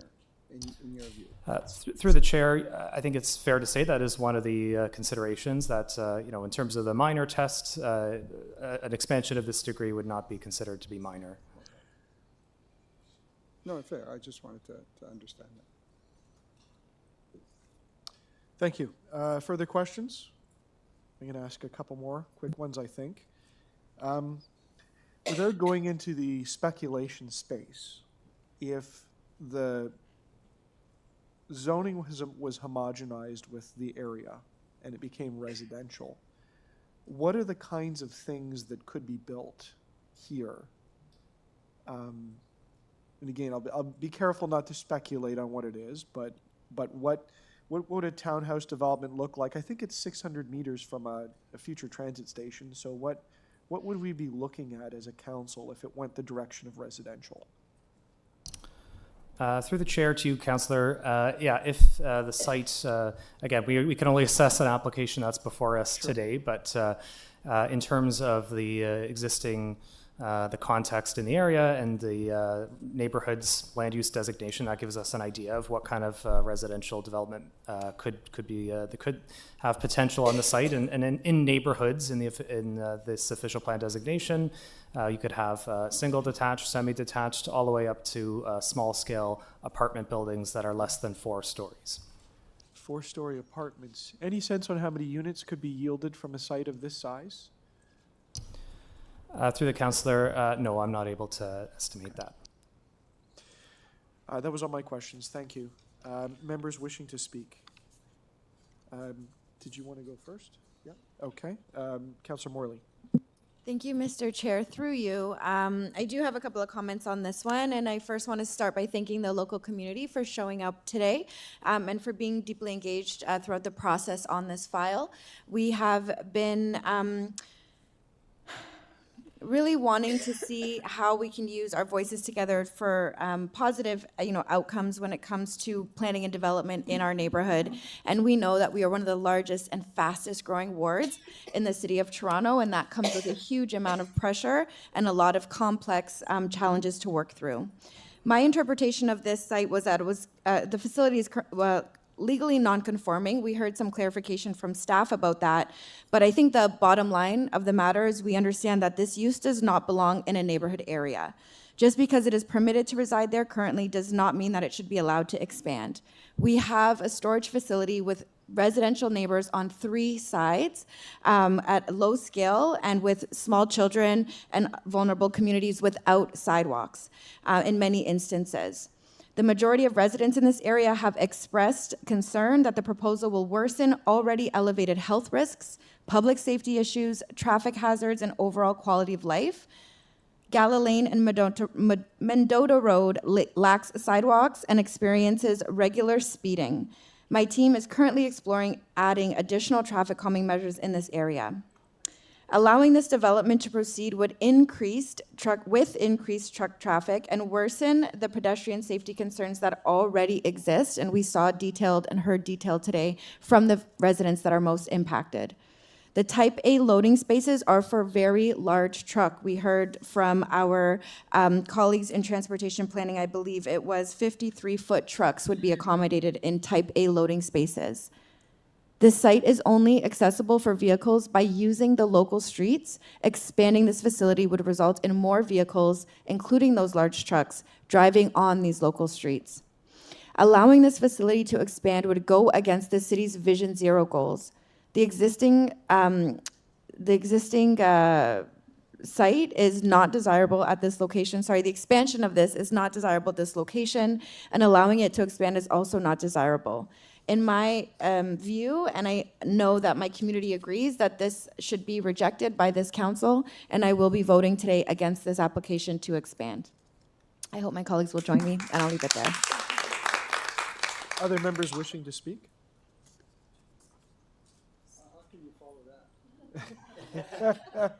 Well, I'll just speak for a minute. I have a number of storage facilities in my ward as well, but they're so quiet. I've never had complaints, and very quiet. We don't have all those trucks and tractor trailers coming into the area. Mind you, they're not in residential areas, but still, I've never received a complaint. But this one in particular seems to be a real issue, and that has continued. And with the expansion, I think, in my opinion, I think it would be worse as well. So I just wanted to make those comments that I've never seen such an issue for a storage facility before. Any ones that have come into my ward, they've just been passed and no issues. Residents don't have a problem with it, and I've never had complaints. So I agree with the community on that issue. Other members? So I'll take a minute. Go ahead. Yeah, go ahead. I'm going to support the local councillor on this, but I would just, add a minor caution to this, that if this ultimately does not go in and is ultimately turned down, these good folks are going to be back here. I know it. And the application before us will be far more egregious than the application that's here today. So I just lay that out there, and I hope that doesn't come true. I will take a moment to.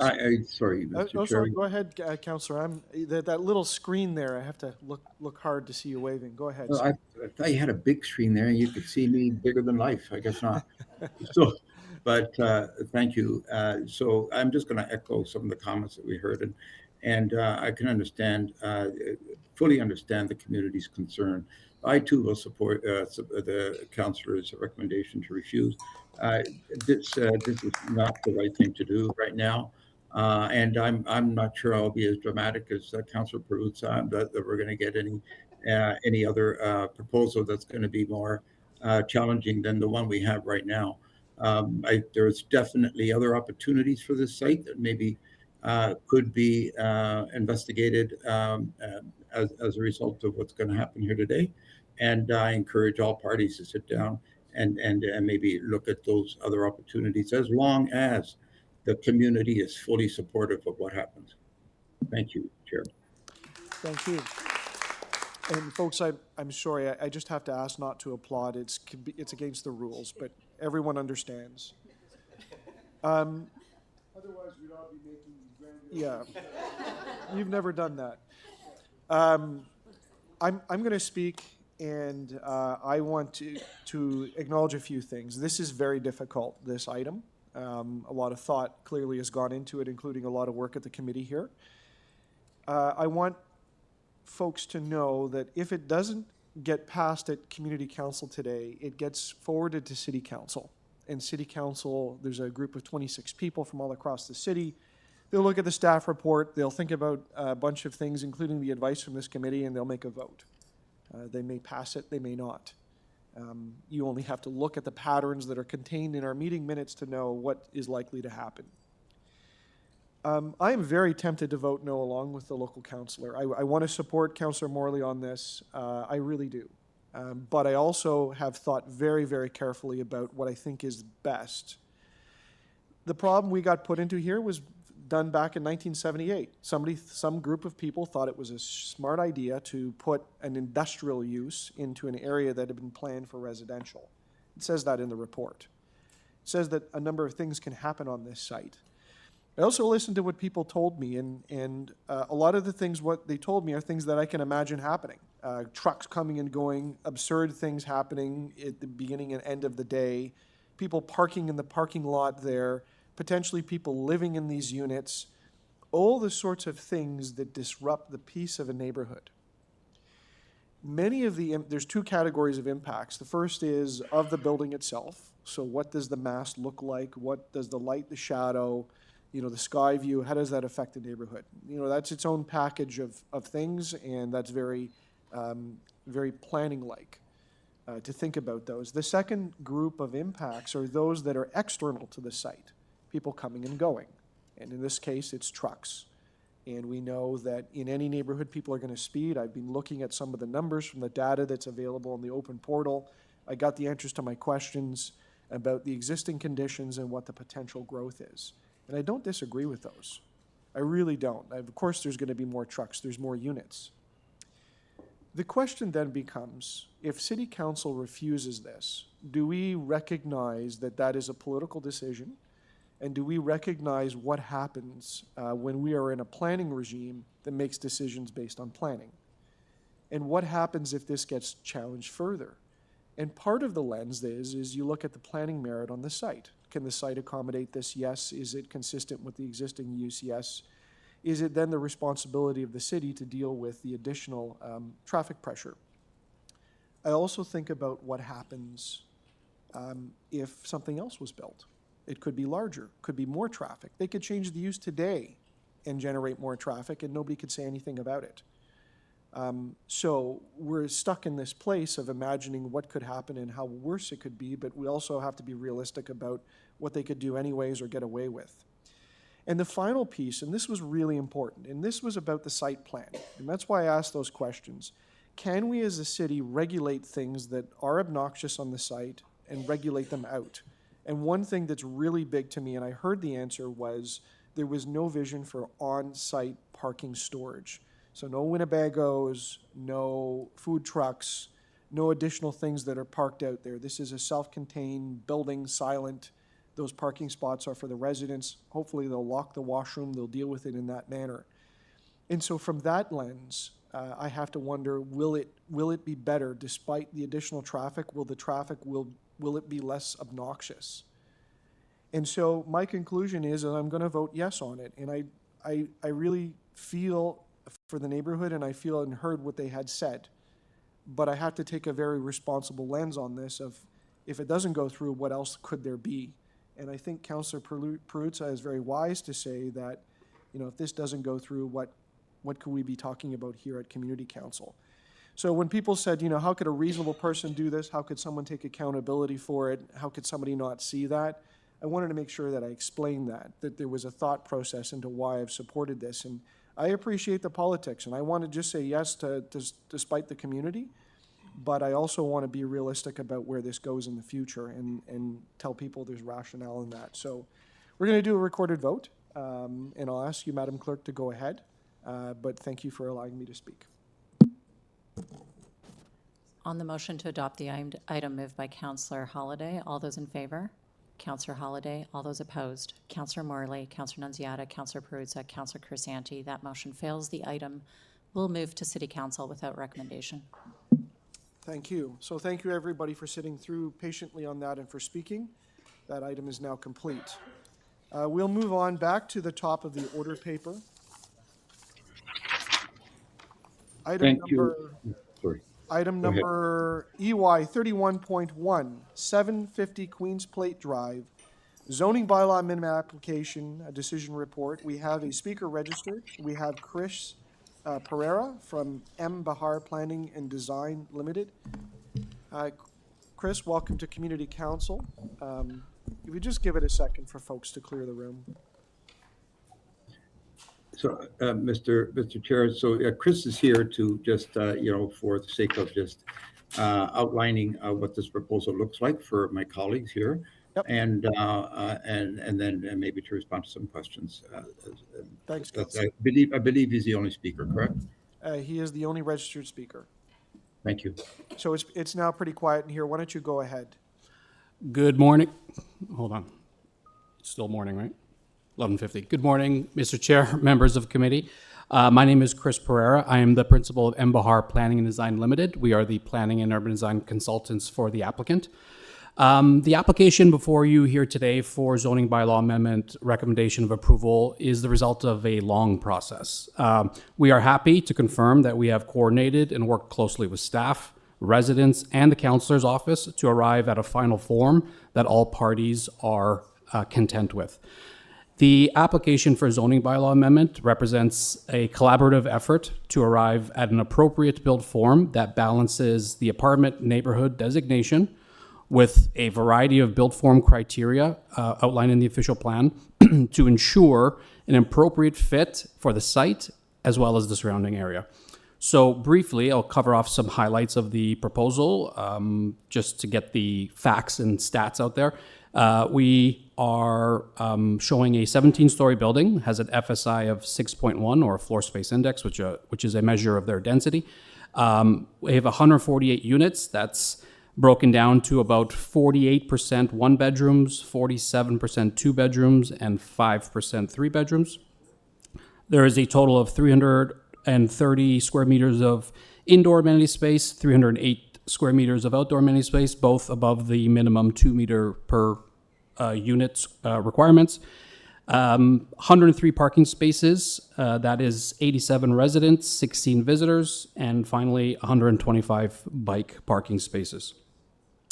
So in our view, the proposal will be a positive contribution to the area. For some time, this property has been the focal point of vandalism, theft, and a multitude of police matters.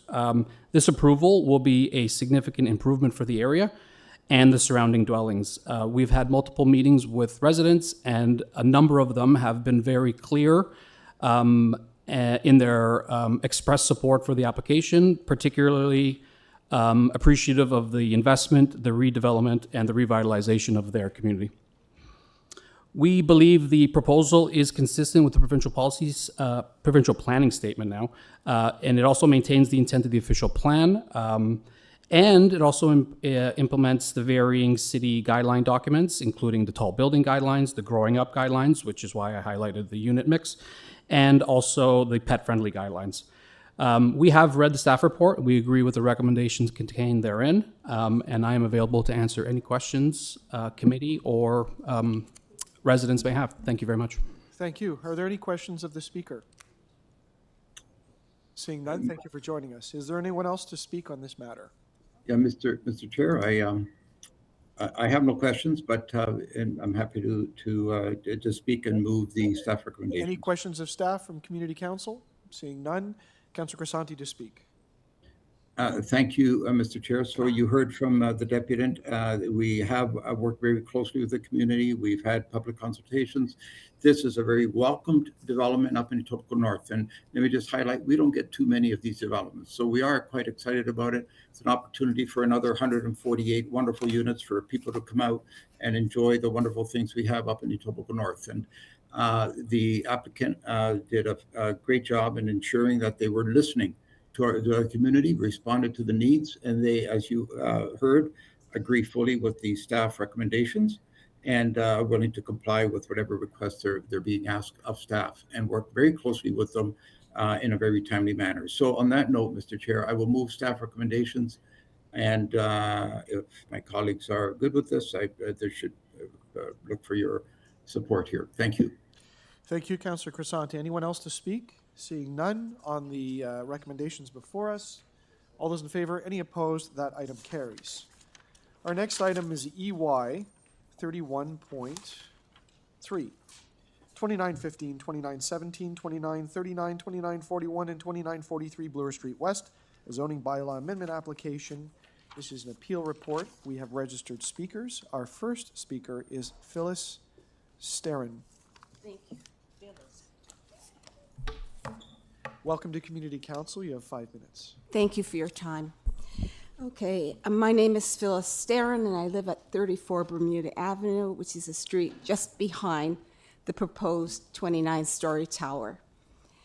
In 2018, I attended all 12 days of the OMB LPAT hearing for 2915, 2917 Bloor, which is the subject site. The tribunal ruled on 6 stories, and thank you for your past support that you made that possible. The developer wanted a review of this decision, and it was given. And then they wanted an appeal, and they were unsuccessful. Finally, we had a mediation, and 7 stories was agreed on by the parties. The parties were during that mediation, those other buildings that are now involved with this development were bought by Riocan, and they were to come back with a plan, and they also were to come back with traffic. They never came back with this. Instead, they came back with this 29-story proposal. Now, I have many issues with the proposal. My main issues really are pedestrian safety and traffic. But I'm not prepared to talk about that today. I did write a participant statement for the Ontario Land Tribunal, and I was talking about those issues specifically. And I would be very happy to forward that information to you and my report to them. Today I want to talk about some things that I find deeply disturbing. Today, one young family on Bermuda Avenue have lived in their home for 15 years. Their property backs onto the laneway. They recently underwent a new major renovation that included an addition at the back of their property. Before they even began, they were totally aware of the tribunal's decision for 6 stories. And while the renovation was underway, the community was notified about the application for a 29-story tower. That's gut-wrenching. It's a young family. They just moved into their home just a few days ago, and it was such a joy to see their girls on the street playing Frisbee once again. But, okay, I want to relate to you another current thing that's happening. In 2024, a home was sold on Grenview Avenue, which is Grenview Boulevard, and the home is just around the corner from Bermuda Avenue. In 2025, the home was demolished and a new home is being built. They have been working on it for a year. Last week, I finally got to meet the new homeowner, and he said that the home won't be finished for another 2 months. He told me the reason why he's building his home here in our area was because of the neighborhood. Now, unlike me, when I was coming into the neighborhood, I was looking at the architecture. That was what I desired. But he's building a modern home. And this is a very high-quality construction project. He spent a fair amount of time talking to me, describing his materials. And I couldn't find it in my heart to tell him about this proposal because I didn't want to take away from the joy he was feeling at the moment. Well, you may not be aware of this, but just west of Grenview, the entire block of buildings from Grenview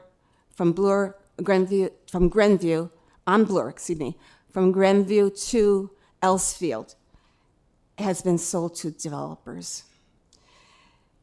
For the locals, that means between Royal Bank and Magic Spot. And one developer in particular has been, I'll tell you, it's been real, Ken, has been actively buying more properties. This is happening north of Bloor as well. The Kingsway has been found. Of course, there's a tremendous amount of worry about the high volume of traffic from towers, pedestrian safety, and the feelings that people are feeling of instability. 6 or 7 stories on Bloor would have left us a small amount of our area's uniqueness and charm. But towers will destroy it, and this proposal is clearly not about providing housing for families. Can you wrap up, please? Or protecting the families that already live there. This is the proposal. Thank you. Are there Thank any you. questions of the speaker? Councillor Morley. Thank you, Kai. Yes. Hi, Phyllis. It's great Hi. to see you again. Thank you. It was wonderful to meet you at your doorstep a few years ago when I was I out know. knocking in your beautiful garden and home. Yeah. So I really appreciate you coming today. I know you're directly impacted by this application. I wanted to ask you, you mentioned about the history on this with the OLT hearing and the previous decision around 7 stories. As I'm sure you're aware and have been following the conversation, there's been new legislation from the province. There's been things around priority major transit station areas, of which Grenview, as we know, has a station there connected to Royal York. I'm wondering if in this current context, you could share with us what you think would be a more appropriate height on this site, understanding that we are going to see some growth, and I know the community previously had said, 6 or 7 would be acceptable. What do you think today is acceptable on that site? I agree with you, 29 stories is too tall. What do you think would be a more acceptable reflection of the local community and respect for the local community? Well, knowing the laneway that I do, knowing how our side street, Grenview Boulevard, is being used by pedestrians, and knowing about all the traffic we're already receiving in our community from the developments that are happening north and south on the Queensway, and east and west, we're having development all around us, and we feel we're trapped. And knowing that, I can't give you a magic number, but if they could work with the 6 or 7 stories, which was agreed upon, Would be perfect. I think is most appropriate. And it wouldn't, yes, and that's my answer, so thank you. No, I appreciate that, and I thanks for appreciate taking the your time time. today, Phyllis. Thank you. Any further questions? Seeing none, thank you for joining us today. Oh, thank you. Our next speaker is Sonia Coops from Sunny Lee Kingsway Community Association. Welcome. You have 5 minutes. Okay. Thank you very much. Good morning, or I guess maybe afternoon. My name is Sonia Coops, and I'm a member of the Board of Directors with the Sunny Lee Community Association, the SKCA, and I would like to thank you for the opportunity to speak at this meeting. I would like to take the time to share with you our participant statement for the upcoming OLT hearing, the Ontario Land Tribunal, for this property. SKCA formed in 2016 specifically to represent more than 1,000 households in opposition to the proposed 9-story development on the subject property. After significant fundraising, we hired expert witnesses, a lawyer, a planner, and an urban designer, and sought party status along with the city to oppose the development at the OMB/LPAT. In a decision rendered in 2019, the application was refused, and the tribunal invited the applicant to revise plans for a building of up to 6 stories. And we just are calling into question any revisions to planning policy and guidelines that would allow a development that is more than 3 times the height of the previous proposal refused by LPAT. To support this development is to radically change development objectives for this site in the 6 years since this development was rendered. I want to thank the city for its past support and to urge council to vote to support continuing opposition to this proposal. Thanks. Thank you. Any questions of the speaker? Seeing none, thank you for joining us. Our next speaker is Tom Goff.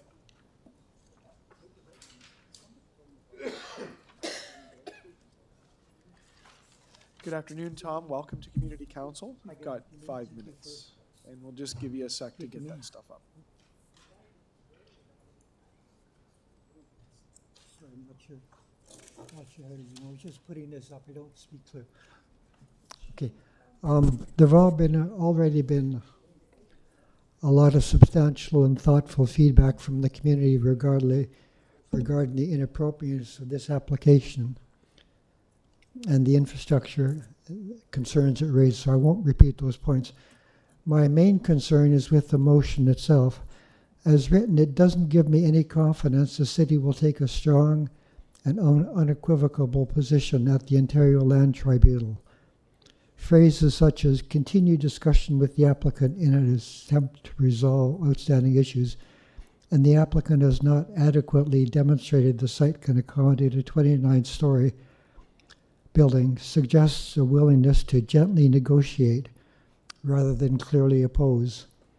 I urge Council to strengthen the motion by providing more explicit and decisive direction to the city solicitor and relevant staff. This may necessitate Council requesting an updated appeal report with a clearer and more robust list of issues. Okay, thank you very much. Thank you. Are there any questions of the speaker? Seeing none, thank you for joining us. That was the last speaker on the list. Is there anyone else here to speak to this item? Seeing none, questions of staff? Yes, Councillor Morley, go ahead. Thanks, Mr. Chair. Through you, just to pull on the feedback from Tom, and good morning, Ali.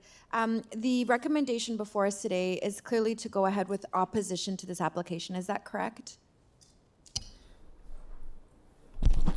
Through you, Mr. Chair. Yes, that's correct. And can you highlight some of the issues of concern that currently exist on the city, from the city's perspective with respect to this application? There are a few concerns, mainly related to height and transition. And the second one is about the service vehicles entering the laneway. Great, thank you. And we are supported today by the local community council staff in collaboration with city legal will proceed with opposition to this application through the appropriate channels, correct? Through you, Mr. Chair, yes, that's correct. Thank you. Those are my quick questions. Thank you, Mr. Chair. Any further questions? Seeing none, members wishing to speak? Councillor Morley. Thank you, Mr. Chair. Through you, I will be moving the staff recommendations today to continue to oppose this application on the city's behalf, and with thanks to the residents who've taken the time to join us today. We had a very, very, very well-attended meeting in person on this application. Well over 100, if not 150 community members, 200, Phyllis is correcting me, members packed the church at St. Andrew's Presbyterian just a few months ago with this applicant. And the clear consensus across the board was a strong rejection of a proposal of 29 stories in height. That being said, we heard again from deputants today, including Phyllis, about the growth and the pressures that have come to Etobicoke Lakeshore, and significant development is being considered and contemplated along many of our major avenues, including Bloor, the Queensway, Lakeshore, and others. At last check, last year, we had almost 70,000 units of housing in the pipeline in our ward alone. And much of that is concentrated along the Bloor line where we have existing higher order transit. The reality is we do have mandates for growth in the city. We have strong legislation from the provincial government to proceed with growing our city and putting growth where it can be supported and where it belongs, again, which is near higher order transit. That being said, while we appreciate and respect the need for our city to grow and to make more space and housing for more families, we need to do that in a really respectful and thoughtful way. And it's important that we're doing this mindfully and collaboratively to the best of our ability with the concerns and feedback of our local most impacted communities in mind. And so with that, I will be moving the staff recommendations here to proceed with opposition to this application with the hopes that we can work collaboratively through mediation and other opportunities to get to a better, more reasonable application in an area that is, yes, set for growth, that is, yes, adjacent to transit, but does need to be reflective and respectful of the local community as we proceed. Thank you, Mr. Chair. I will be asking for a recorded vote. Thank you. Madam Clerk, if you could record the vote, please. On the motion to adopt the item moved by Councillor Morley, all those in favor, Councillor Morley, Councillor Holliday, Councillor Nunziata, Councillor Crescent. All the...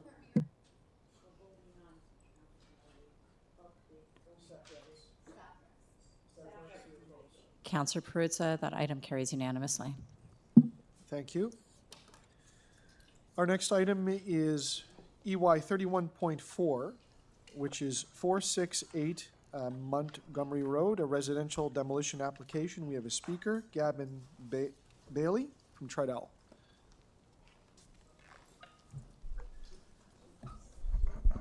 Welcome, Gavin.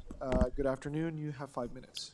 It is, thank you. Good afternoon, and good afternoon, Mr. Chairman, members of council, city staff. My name is Gavin Bailey. I am the Director of Planning Development for Tridel. I do have a presentation, if you could pull that up, please. Hang on here. We'll check with the clerk. Do we have a presentation anywhere? Yeah, we did submit, but we do have it on a USB drive if possible. Do you have a device to display? I don't, but I can still speak to the app. Yeah, I don't know that we have the equipment to display it for you. Okay, here's what I'll do. I'll use this then. I don't know how good that's going to be, but we'll get through it. So hang on a sec. I'll ask the AV. There we go. Okay. Okay. And we've got electronic access to it if you've submitted it. You know what? We'll go old school. How about that? Perfect. I like that.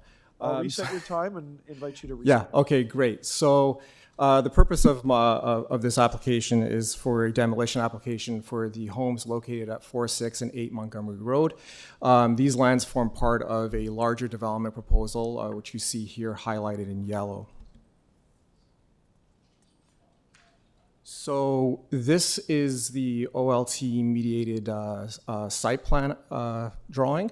What we have here on the site collectively as the overall development is a 16-story stepped back building. The 52, almost 53% of these lands will be dedicated to the TRCA for environmental stewardship in perpetuity. And those are the lands that are north of the subway tracks and directly to the west of the site. So a large portion of the site will be dedicated for environmental stewardship.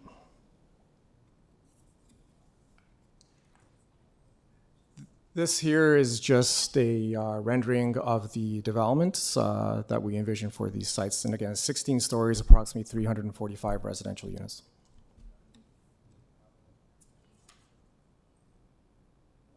So part of our demolition application is the upkeep of the property. And I just wanted to show you this image here. This is the auto dealership, sort of past and present. So in 2022, you see the current or the previous condition, and you see now what we have here on the site is a sales center, and we have spent approximately $3 million updating the car dealership for our sales center. You see it's fully renovated, but painted. We've landscaped. We've retarred the parking areas. It's lined, it's maintained. Any type of graffiti that is on this site, we remove it within 24 to 48 hours as soon as we're notified. So we have very strong upkeep and maintenance of the site as a whole.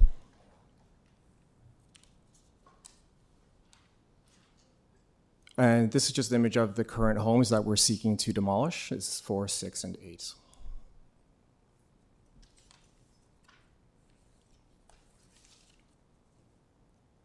So just quickly, you see my notes here. So all 3 of the dwellings are currently vacant, and we're going through the disconnection of all the utilities for all three homes. We submitted an engineering assessment, essentially a contamination report, back in January of this year. And you can see here, without going into too much detail, there's widespread contamination, asbestos in these houses, especially in the plaster finishes that form part of the wall floor construction of the home. So it's a structural issue. Mold and water damage have also been found and confirmed during the inspection, affecting the wood structural elements of all of the homes.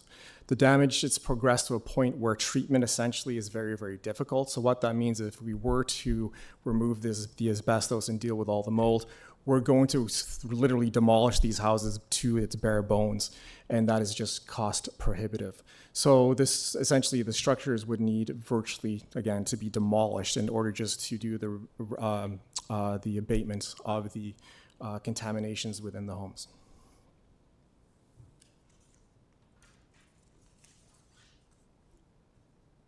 So given the extent of the contamination and structural deterioration, we feel that demolition is the reasonable and feasible option in its current state. It's a significant risk of vandalism, fire, dumping, drug use, etc. So we're very concerned about that. They are becoming quite derelict. So following the demolition, that area will be backfilled, fenced, sodded, and properly maintained until construction of the larger site does begin. So it is my respectful opinion and my respectful request that this council support recommendation 3 of staff report, which would approve the demolition with specific conditions from staff, and I'm happy to answer any questions you have. Thank you for your deputation. Are there any questions? Councillor Morley. Good afternoon, Gavin. Thanks for joining us today and for the submission. You have a number of rationale for the application before us, including safety and security concerns. Can you give us a little bit more information about whether you've had incidents specifically or issues related to those safety and security concerns on the properties?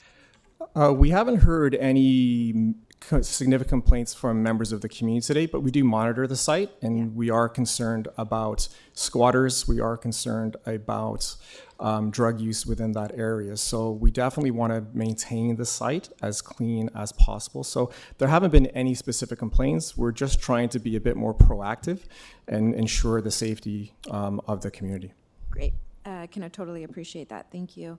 What kind of environmental assessments need to be undertaken on the property, and how long do they typically take? Okay, that's an interesting question. So the site is, as a whole, significantly contaminated. Right. We are currently going through 3 environmental risk assessments with the Ministry of Environment.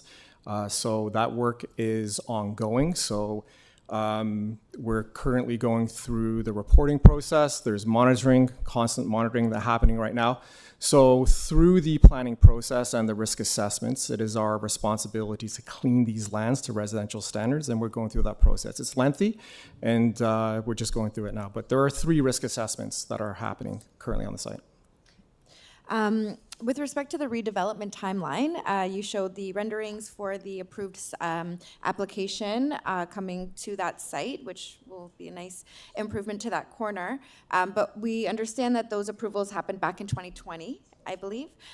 What is the redevelopment timeline that you expect to adhere to and/or is before you in terms of completed site plan on this? Okay, so we are going through the site plan process now. So we're just about to finalize the Section 37 agreement plus our notice of approval conditions, or NOAC. Essentially, that process is somewhat stalled a little bit, but we just need to finalize those agreements and have those conditions issued to us by staff. But that won't happen until the agreement is signed, the Section 37 agreement is signed. So from the, once the site plan approval process is wrapped up, we hope that, when we spoke about this, we'll go to market on these lands potentially sometime next year. I can't guarantee that, unfortunately, just because of market conditions, but that is our current projection for market and sales. And then we'll go through the building permit process for the larger site. Okay. Typically, the city doesn't often issue demolition applications before a building permit is issued, and that's really just to ensure that there's limited lag time when sites are sort of unkept or that type of thing. If we were to reject the demolition until a building permit is in place, how would that decision impact your timelines? I don't think it would impact our timelines, to be perfectly honest with you. So I would, if the application is refused, or the decision is to refuse the demolition applications, the houses will remain in its current state. And if it's approved today, what type of state do you intend to have, or what's the timeline for the demolition? And then what type of state do you anticipate leaving the site in? No, absolutely. Between the time now goes to market? So we will start demolition in June or July of this year. We will ensure compliance as far as safety. The ultimate condition, it will be sodded and it will be fully maintained to appropriate city standards. And you can see we have a vetted interest in maintaining the site to a proper standard. It's part of our brand. We have no interest in keeping the site any derelict than it needs to be. Thank you so much. Those are my questions, Mr. Chair. Thank you. Thank you. Anyone else wishing to ask questions? Seeing none, members to speak. I'll speak. Thanks, Mr. Chair. Yeah, thank you so much. We appreciate this application. And again, we know this has been a long-standing file in this area and something that, we hope we'll have the right market conditions to move forward with that dedicated land over 50% to TRCA, we think is a great improvement in and around Tom Riley Park. I do want to note that we have had a history of challenges when we have approved demolition applications on sites where they're not prepared to go forward. And largely that's been because of landowners not adhering to the conditions that are set in place.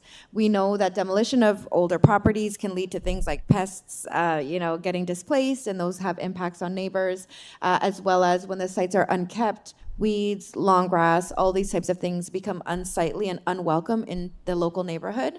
That being said, we do have certainly a reality here with a contaminated site and a need to make sure that it is maintained in safe and good condition in the interim.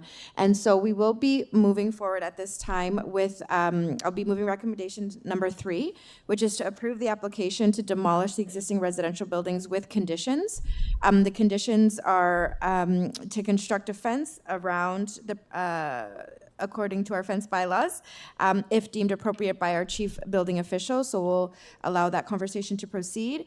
That, of course, all debris and rubble be removed immediately after demolition, and that sod be laid on each site, and that this sites be maintained free of garbage and weeds in accordance with the Municipal Code Chapter 629.10, paragraph B, and 629.11, and that any holes on the property are backfilled with clean fill.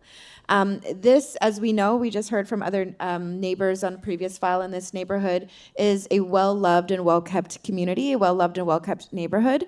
And it's going to be really important that as this demolition is granted, and I know there's a commitment by the landowner here to continue to be a good neighbor and keep it in good, maintainable order. We will be in touch if it is not, and we trust that you will proceed in a good way. Thank you so much. Absolutely. Thank you. Any other members wishing to speak? Seeing none on the motion from Councillor Morley. All those in favor? Any opposed? That carries. Members, we have about 7 minutes before our scheduled break. I'm going to propose that we move through quick releases. We still have 15 items to go, 15 or 16. There are several speakers, but I'm going to go through a couple of the items to see what we can deal with today. Right now. So, I know Councillor Nunziata, you'll be pretty quick. You have just a couple of minutes to speak. So. And excuse me, Mr. Chair, I got a couple I could quickly. Okay, but wait, Well, Councillor Crescenti. We're going to go through them in order. So EY 31.7 is 280 Driftwood Avenue, a request for fence exemption. We do not have registered speakers for that. Councillor Peruzza, do you want to move that or do you want to hold it for questions? No, I have no question. I just wanted to, just to see the motion on the screen, the staff recommendation, because I would Microphone. like to move approval of the exemption. Microphone. You want to move it? So let me just read the grant of fencing and permit the property attorney and so town revision of the fence required registration. Yeah, I'd like to move the fence exemption, yes. Okay. As you see it on screen. Councillor Peruzza moves the approval of the fence exemption. All those in favor? Any opposed? That carries. The next item, and we can, do you want to do these together, Councillor Nunziata? It's 11 and 12. Yes. Okay, so I'll read the names out. EY 31.11 Maple Leaf and Rustic Neighborhood Streets Plan, and EY 31.12 Maple Leaf Drive and Falstaff Avenue Traffic Safety Improvements. Councillor Nunziata, go ahead. Yes, just on 3112, I'll just move the staff recommendations. All those in favor? Any opposed? That carries. Now, 11. On 3111, I just want to make a few comments because we do have staff in here. First of all, put my motion on the screen. Okay, just quickly, we, few years ago, about 3 years ago, I had staff to do a traffic study in the Maple Leaf and Keel area, from Keel Street, Jane Street, that whole area. And so in the past couple of years, we've been having number of meetings with residents, and we formed a steering committee, actually. And we had residents sit on it, bringing forward their recommendations, what their concerns are. We had 2 big public meetings where we had over 100 residents that attended. And I want to thank staff. They're here in the council chambers. And so finally, the report came forward, and some of the recommendations that they were moving, what I advised staff that I want, where there were streets where they were going to change the parking regulations, that I wanted personally, because I promised the residents at the public meeting, before any changes are done, that I would do an internal poll of the residents so they can comment. So I did that on a few of the streets, and that's why I'm moving that recommendation, because these particular residents that I did the poll on didn't support what was in the report, so I'm deleting those recommendations. The big issue for us and at the community was the intersection of Keele and Lawrence, the congestion that we have there. As you know, we have the 400 and 401, and the big concern was on the congestion that we have there. And there was actually a development application that came through Community Council last day that was appealed, and I expressed my concern, so along Keele Street. So I did amend the staff recommendation on number number 1 and 2 and 3. I think the focus should be in that area, and that's the consensus of the community, that we have to have staff to come back and look at reconfiguration of that particular intersection, because there's a lineup for traffic turning onto Lawrence, and maybe we have to widen the roadway and add an extra lane and relocate the TTC bus stop. So that was the consensus of the community, and that's why with the staff, I recommended that one report as being really the priority on the concerns that the community have. So I'll move my motion for deletion and then move the report that we have before us. And thank you to staff that are here for their report. Okay, on Councillor Nunziata's amendment, all those in favor, any opposed, that carries. And on the item as amended, all those in favor, any opposed, that carries. Next item, so 15 has a speaker. 16, EY 31.16, Shockley Drive, Minglehayes Drive, Alabaster Road, Guyhead Spring Drive, and Plowshare Crescent, traffic calming. Councillor Crescenti. Thank you, Mr. Chair. So on this item, I just want to clarify there are alternate recommendations, and so I'm going to be moving staff recommendations, including the alternate recommendations. My question to somebody, their clerks, is do the alternate encompass everything, or they both need to be moved individually? Do we need to hold this down, Madam Clerk? Yeah, hold it down. Okay. So there's something is missing, Councillor Crescenti, so we'll hold it down. Sorry, what's missing? We'll deal with it right after lunch. Yeah, we'll get that straightened out. Okay. EY 31.17, this is a temporary traffic control signal and compulsory stop control on Highway 27, Royalcrest Road, Baywood Road, and Mars Road. Councillor Crescenti, do you want to move that? Staff recommendations on this one. Okay, Yes, thank you. all those in favor, any opposed, that carries. EY 31.20 is Hackett Avenue, an accessible parking space. Councillor Perruzza. Accessible parking. EY 20, Hackett Avenue, accessible. Staff recommendations. Yep. Can we see the motion on the screen? The staff recommendations. For the accessible parking. Yeah, I'd like to move staff. Okay. At number 20, Hackett Avenue. So he's moving it. Councillor Perruzza moves the staff recommendations. All those in favor? Any opposed? That carries. Councillor Morley, do you still need to hold number 21, Marquis Avenue parking amendments? Sorry, Mr. Chair, just bear with me one moment. I did we hold that for speakers, or are we ready with? Not on 21. I have a motion, sorry. Yes, thank you. It looks like clerks are ready with the motion on this one. And we're looking to expand 3-hour parking permissions on the west side of Marquis Avenue by 15 meters south and to leave the existing no parking anytime on the east side of Marquis Avenue.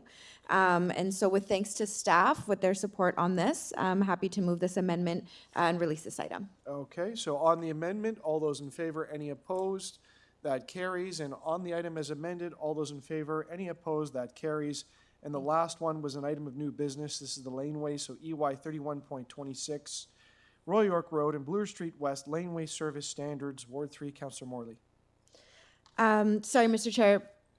Do you want to, One more do you want to hold it, or do you want to just move your? Yeah, hold it to after lunch. Yeah, which item is it? Sorry, if I can That let it was go quick. the new business, the laneway. Oh, yeah, I'm happy to, I believe, move that one quickly, but I'll do it quickly after lunch, just in case. Want to make sure I don't have any questions of staff. So we'll hold that. Thank you. We're going to you. break for, just pardon me.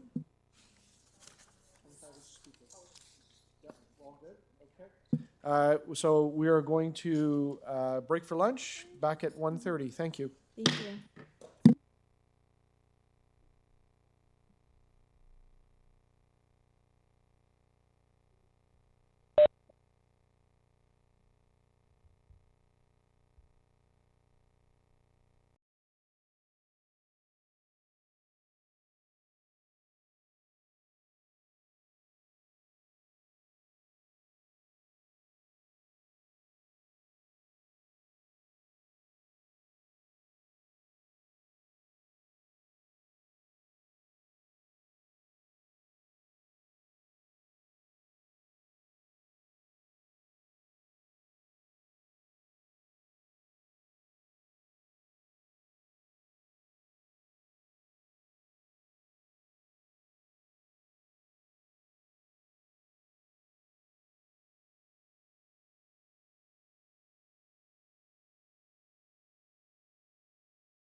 Good afternoon, everyone. I'm calling the meeting back to order. Before the break, we disposed of a number of items, so therefore the top of the order paper is EY 31.5, 31 Queen Anne Road, application to remove a private tree. We have a registered speaker on this item. Our first registered speaker is Nicole Corrado. I am seeing Nicole is not online. Nicole, are you in the room? No. Are there any other speakers on EY 31.5, 31 Queen Anne Road, application to remove a private tree? Seeing none, questions of staff. Seeing none, Councillor Morley. Thank you, Mr. Chair. This was an item we had deferred from previous community council for an opportunity for my office to visit the homeowner and to observe the tree in real life, to hear a little bit more about some of the challenges related to the tree and some of the concerns that are being raised as a result. The tree is a very large motion. I will be moving an alternate recommendation to approve the tree removal with a replanting plan. Clerks have the motion. It's on the screen before you. This tree is a beautiful large-sized tree. It does overhang significantly the backyard of the neighboring property, as well as the roof structures and rear structures of the applicant property. There are significant large branches that have fallen in the past, and it also has created quite a significant number of neighbor disputes, as well as some property concerns related to the very large mature roots as well. We have a very strong position of support for trees, especially mature trees in our community. So it does need to meet, a test and really have significant concerns for us to move with alternate recs. But we do feel like that is met in this case, and we'll be moving the we'll be moving the alternate rec. Anyone else wishing to speak? Seeing none, Councillor Morley moves alternate recommendations. All those in favor? Any opposed? That carries. Our next item is EY 31.6, 51 Burnhamthorpe Crescent, application to remove 2 private trees. We have registered speakers. Our first speaker is Marcus Bokelman from District.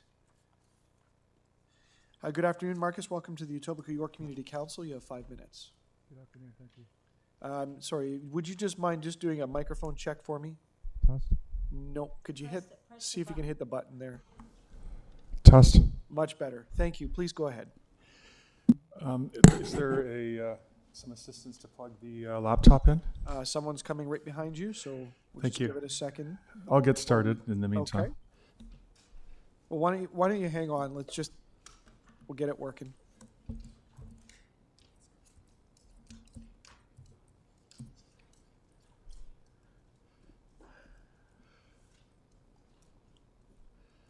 Okay, very good, thank you.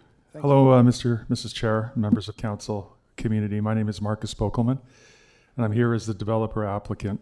On September 25th, 2025, our minor variance application was approved for a new purpose-built rental fourplex and garden suite totaling 5 units, including 6 parking spaces, with staff support, subject to the submission of an application to Urban Forestry to injure or remove trees.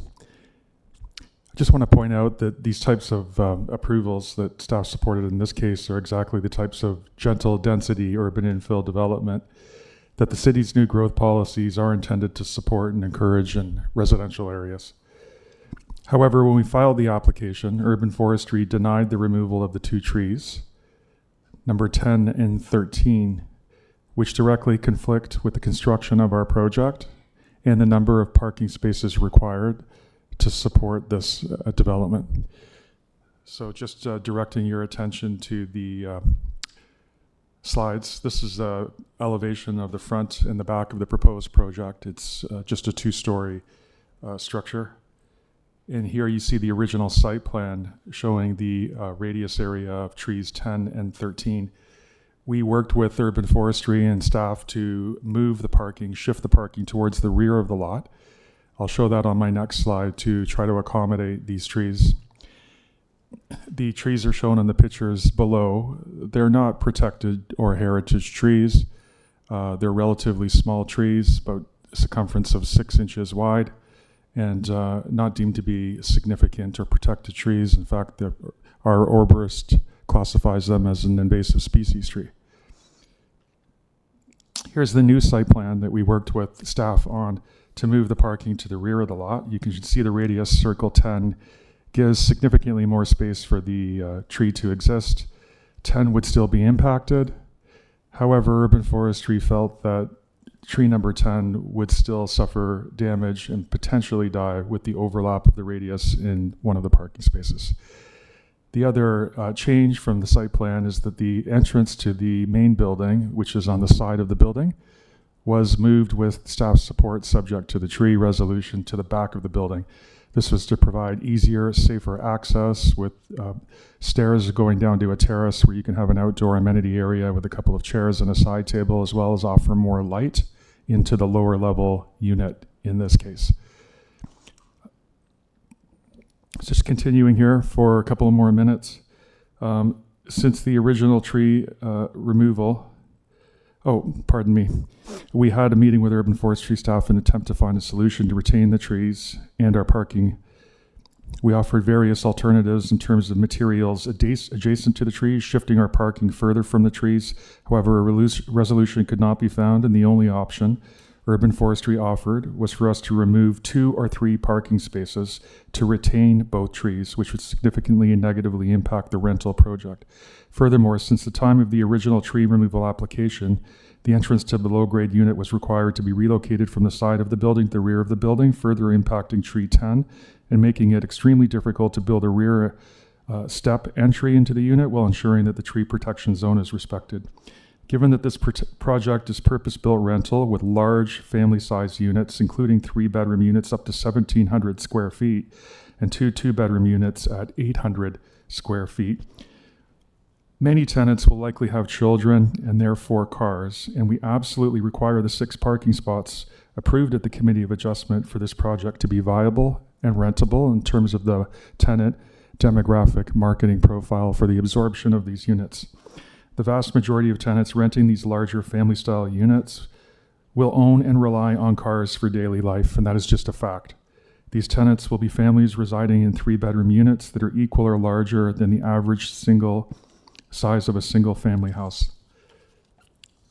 To conclude, these tenants would be professionals residing in upwardly mobile, established in an affluent community, and it is expected that they will own cars and require parking.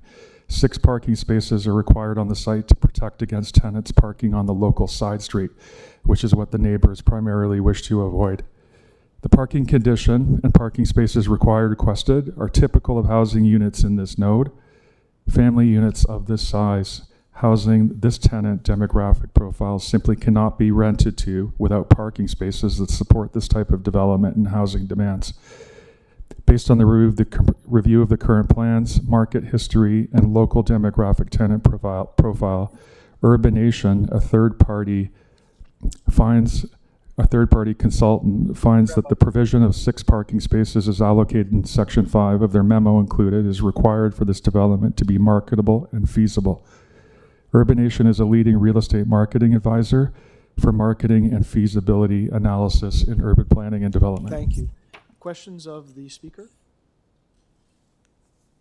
Go ahead, Councillor Morley. Thank you. Thank you for joining us. Thank you for your submission. I had a question about route exploration, and you mentioned that you had some conversations with urban forestry related to alternatives. Can you elaborate a little bit more about what alternatives were explored or put on the table in this case? Sure. There's a few other trees on the property that have been granted removal, and we are replanting trees at a ratio of 3-to-1 to replace those. These are the only 2 trees the urban forestry deemed not to be removed with their support, and it directly infects the entrance of the rear of the building and the 2 to 3 parking spaces. We did try to shift the parking spaces to the rear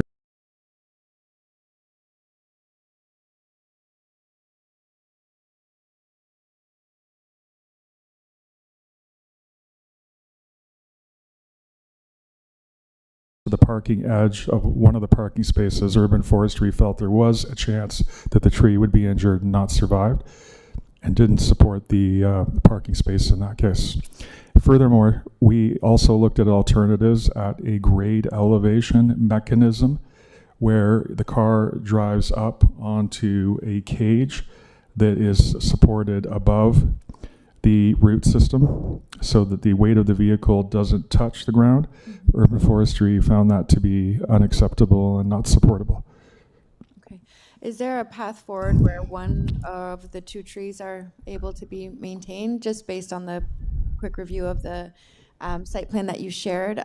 Understand, I think it's number 10 that now is impacting the rear entrance as well as light into the unit there. But it does appear that 13 may still have a viable path to some injury, but not needing to be completely removed. Are you open to an alternative of working towards the maintenance of at least one of those trees? I think our team in urban, our arborist agrees that 10 would be impacted.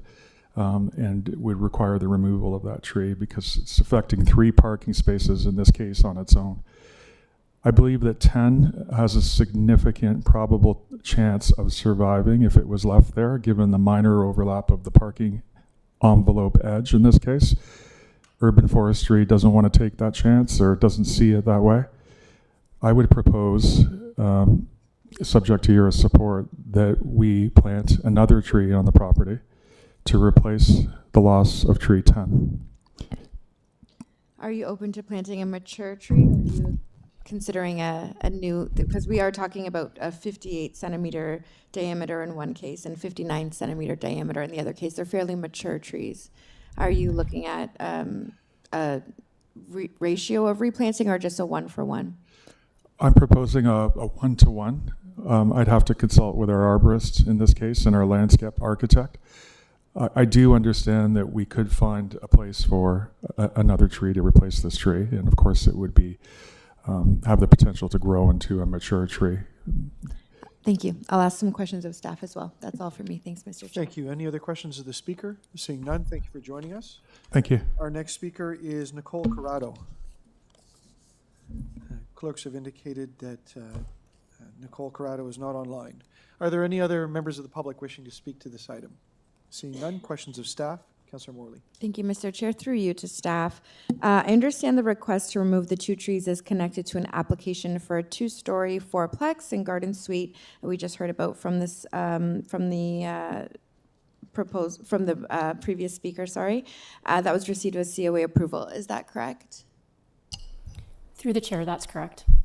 Do the approved variances require the removal of the 2 trees, or can the development proceed while preserving the trees? Through the chair, the variance that we commented on at C of A was regarding parking at the front of the property, whereas these 2 trees are impacted potentially by parking at the rear. So have you had a chance to assess this version of the submission for tree impacts? So the most recent version is the plan that we've shown in the report. That still shows an encroachment of parking spaces and walkway within the protection zones of the 2 trees. In the rear? At the rear. Has urban forestry engaged with the applicant to explore a workable solution? If so, what was the outcome of those discussions? We did have a meeting with the applicant, urban forestry staff, and the applicant. We did talk about some preliminary options, though we mentioned in the meeting that determining whether those options were feasible and allowing the trees to be preserved in a manner that would allow them to survive well and healthy and not be destabilized.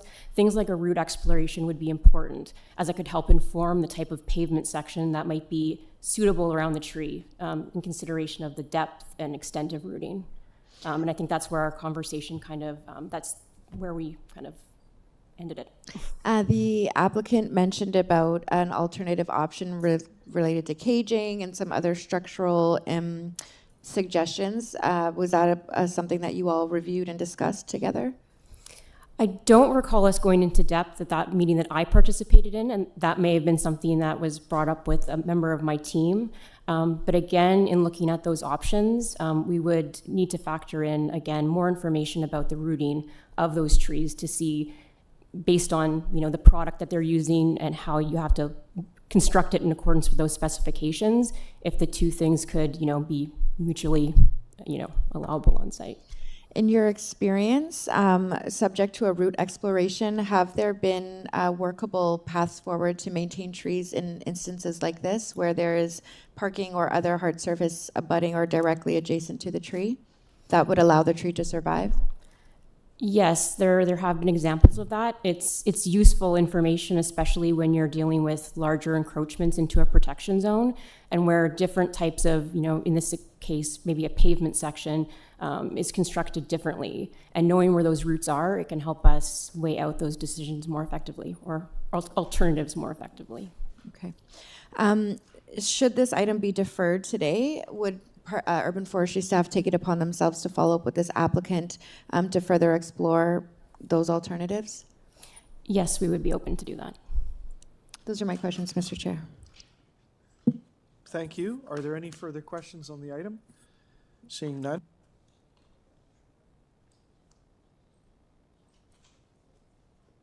Members wishing to speak, Councillor Morley. Thanks, Mr. Chair. I appreciate the submission here today, and I am aligned with the type of housing that is being proposed here. I've been a supporter of EHON and gentle density within neighborhoods, including in communities like Islington Village. We do know that this is within 15 minutes, a walking distance to Islington Station, which is a major transit station area.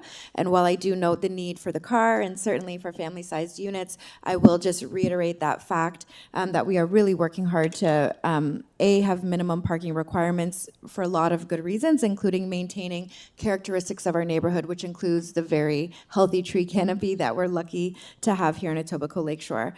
So I am going to move a deferral on this item, and while I appreciate the applicant has done a good amount of due diligence on this, it sounds like there's a little bit more exploration work to be done to just have a very clear understanding if there's a possibility to save these trees or maintain them on the site. At the very minimum, one of the trees would be appreciated to do that additional route exploration. So I am going to move deferral of this particular item to May with a request to staff to do a follow-up with the applicant on those further options and examples of where it has been possible and the type of construction materiality or other opportunities that might be exist for them to consider in this case, and we'll look forward to reviewing that again in May.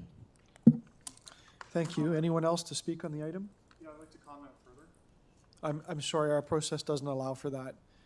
May I suggest that you get in touch with the councillor and discuss it? So this matter will be deferred. We had the motion up there. All those in favor of the deferral? Any opposed? That carries. Our next item is EY 31.8 271 Valermo Drive. Request for a fence exemption to the Toronto Municipal Code, Chapter 447. We have speakers registered. Our first speaker is Georgina Stockman. Is Georgina here or online? Okay.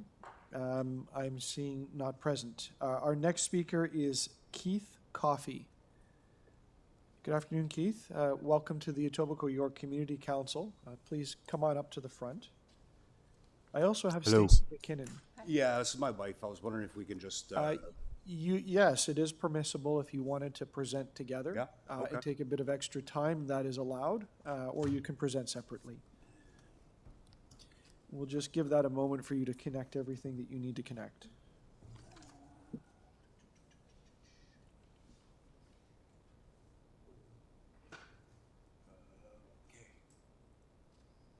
So just some context.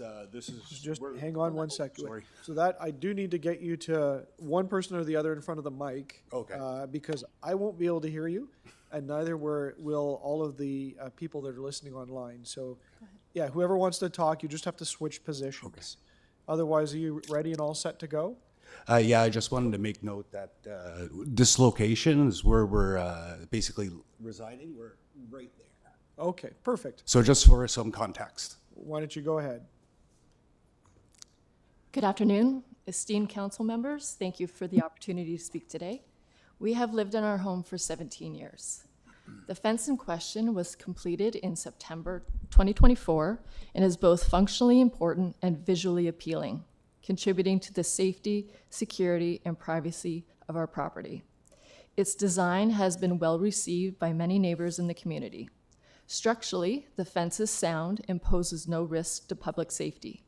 While the bylaw permits a maximum height of 2 meters, our fence plus lattice measures approximately 2.2 meters, an increase of approximately 7 inches, which is all lattice. The fence plays a critical role in addressing long-standing safety and privacy concerns. In 2018, the City of Toronto, supported by the Royal York Baseball League and the Toronto Blue Jays Care Foundation, under Councillor Mark Grimes' leadership, expanded the Connervale baseball field to include a secondary ball field, new playground, and increased parking. The volume of visitors that the ballpark has does not meet the available amount of parking, which has visitors parking on our residential streets, increasing foot traffic, walking past our home, and looking into our property. Additionally, our neighbors at 269 Valermo, their west-facing bedroom window looks directly into our kitchen, bathroom, and backyard. We have some pictures for context. Previously, without the fence and full lattice, our kitchen window, which faces the ball field parking lot, was fully exposed to individuals parking at the field for evening practice and night games. The current fence with lattice provides a sense of safety, security, and privacy that we can enjoy our home without direct view of the outside world, our neighbors, and it makes a positive difference in our overall mental health. The area between our driveway and 269 Valermo, their side portion, throughout the years has consistently been unmaintained with accumulated garbage, overgrown vegetation, unsecured hanging roof wire, and currently an unpruned, unknown bush standing at approximately 8 feet, 8 inches. As our side door that exits our driveway is the main ingress-egress location of our home and backyard, given these conditions, we installed a fence of sufficient height to protect our property, vehicles, and have a comfortable and proud experience when entertaining family and friends. The fence is entirely on our property and does not impose any maintenance obligation to 269 Valermo. The setback of the fence provides ample natural light to 269 Valermo's window and space if 269 Valermo chooses to maintain their property. The fence cost and labor all provided by us, 271. We had also supplied City Council letters of support in favor of the fence exemption during the application process. When the bylaw officer visited and discussed the matter with us, we promptly gathered and submitted all required documentation for the exemption within a week. We have kept Councillor Morley and her staff informed throughout the process. We respectfully request that Council approve our exemption based on the information, photographic evidence, and context provided. Thank you for your time and consideration today. Thank you. Are there any questions? Councillor Morley, go ahead. Thanks for joining us today. Really appreciate the submission and for keeping us informed throughout the process. I did just have one quick question because there's conflicting information from your submission to the neighbors. The window that you described on the neighboring property that has a view into your property that is now pretty much blocked out from this fence, is the privacy concerns addressed with this fence? Is the first question. The second part to that question, though, is from your perspective and understanding, has there been any impact to the light that goes into, or shadow impacts, is what I'm looking at, for the neighbor as a result? Not from our understanding, because we've actually taken photos. They have not. Sorry, they had not actually come and addressed any issues with us. They've been non-communicative on that aspect. But just from viewing like the photos from the sides and the angles, it looks like there's no impact because the way that the sun travels over the roof of the house, they get all the sunlight up until about 3 o'clock, where at that point it's basically starting to ease over and our light is basically becoming non-existent as the day progresses. And your house would likely block it Correct. naturally at that point as well. Correct. Can you talk to me a little bit about the beams across the fence? It's a bit of an unusual situation. We don't see that very often. Can you tell me a little bit more about why those are in place? So when the fence was originally erected, it was used via stake spikes, and it wasn't bored into the ground 4 feet below frost line to prevent heaving. So when I used stake spikes, the fence had an actual heave to it. It became apparent that it needed to be rectified, and the easiest way to do that was I spoke to Paula Thompson, a municipality and building, and was informed that there was no need for a building permit in order to erect such a structure. Alex Coates came to my property and also forwarded me an email indicating that unless it was to be sheltered in to build a carport or so forth, no permit was required. Okay. And aesthetically, it just looked nice. Yeah, and just to confirm, do you have any intention on, in the future, sheltering it in or putting any additional coverage or any additional No, pieces onto it? because then that will stop the light coming into our driveway. Right, so the plan is to leave it as constructed? Correct. Okay, that's helpful. Those are my questions, thank you. I had a couple, if that's okay. That's okay. Did you build the fence? I did. What kind of boards did you use for the main boards? Did you buy them off the shelf? I did. What size were they? 1.6. I'm sorry, what's that in feet? Oh, sorry. 1 foot by 6 feet. They're 6-foot boards. Did Correct. you cut them? No. No, okay, you just use 6-foot Correct. boards. And how close is the bottom of those boards to the ground? It was approximately 2.5 inches. About 2.5, okay, 2.5 inches. And how tall is the lattice on the top? It's just under a foot. So 1 foot lattice, okay, just under. Okay, and they're still put on spikes? Yes. And that's why you have those cross pieces. I had that question Correct. too when I saw it. Sure, no, for sure. Yeah, okay. Sorry. We can't tell from the pictures, that's why I have to ask. Oh, okay. I appreciate it, thank you. I had no further questions. Anyone else? Councillor I Nunziata? just have one question. When you made the deputation, you mentioned baseball. What was that all about? Oh, it's just that the Blue Jays and Royal York Baseball League, they actually redeveloped the initial Connerville Baseball Park. In Yeah. addition, put in a bantam-sized one for youth. And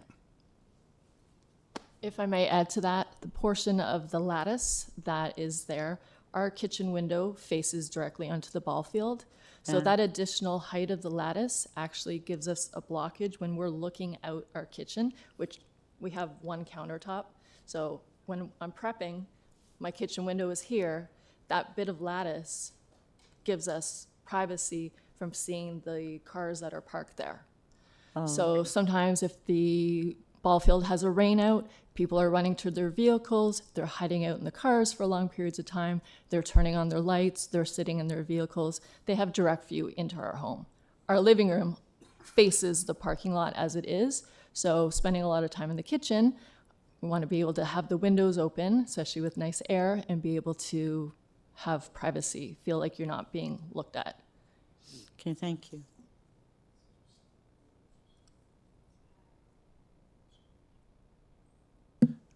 Thank you. Any further questions? Seeing none, thank you for joining us. Is there anyone else wishing to speak on this item? Seeing none. Questions of staff? Isn't there Stacy McKinley? oh, that's my wife. Yeah. Okay. Councillor Morley, questions of staff? Thank you, Mr. Chair. You guys can grab a seat and staff will come up and answer our questions. Thank you so much. Good afternoon. Thank you. I just wanted to quickly inquire, we heard a little bit about the unique condition of the boards across to support the structural integrity of this fence. From your examination, is this fence structurally sound? To you, the chair, based on the inspection we conducted, as per the bylaw requirements, the fence is structurally sound. It's maintained in good order, in good condition, and any other concerns when you went out to observe this fence? To you, the chair, as per the bylaw, the fence is maintained good condition, up to code, as per the bylaw. Okay. Those are the only questions I had, Mr. Chair. Thank you. Thank you. Any further questions of staff? Seeing none. Councillor Morley to speak. Thank you, Mr. Chair. These ones are always tough, and I do regret, I think there was another, motion. Thank you, Mr. Chair, for the reminder. Move the motion off the top. I will be moving to allow the exemption in this case with conditions. The condition, of course, as always, is that it's maintained in good order and good condition, and any future fences on this property will need to be in compliance with the city's bylaw. We understand there is a small discrepancy in this case, which the lattice represents the overage in height. And so that will need to be rectified in future. These ones are always tough, and of course, people's homes are their sanctuaries, and it's so important. We appreciate the investment and the care that goes into keeping your home and our wider community in good shape. Again, I do regret, unfortunately, we weren't able to hear directly from the other neighbor. I believe on the other side was the other person here today. But I do appreciate often when shadow and light impacts do come into play, that can be difficult. It sounds like there is limited impact in this case. And again, the fence has been built in a structurally sound way and has had a net benefit for the existing residents. And so we will provide the exemption here today. That's all for me. Just on a point of order, the clerk has notified me that the language for the motion is in the ether right now. So you've spoken. We'll hold this down. We'll get that sorted out.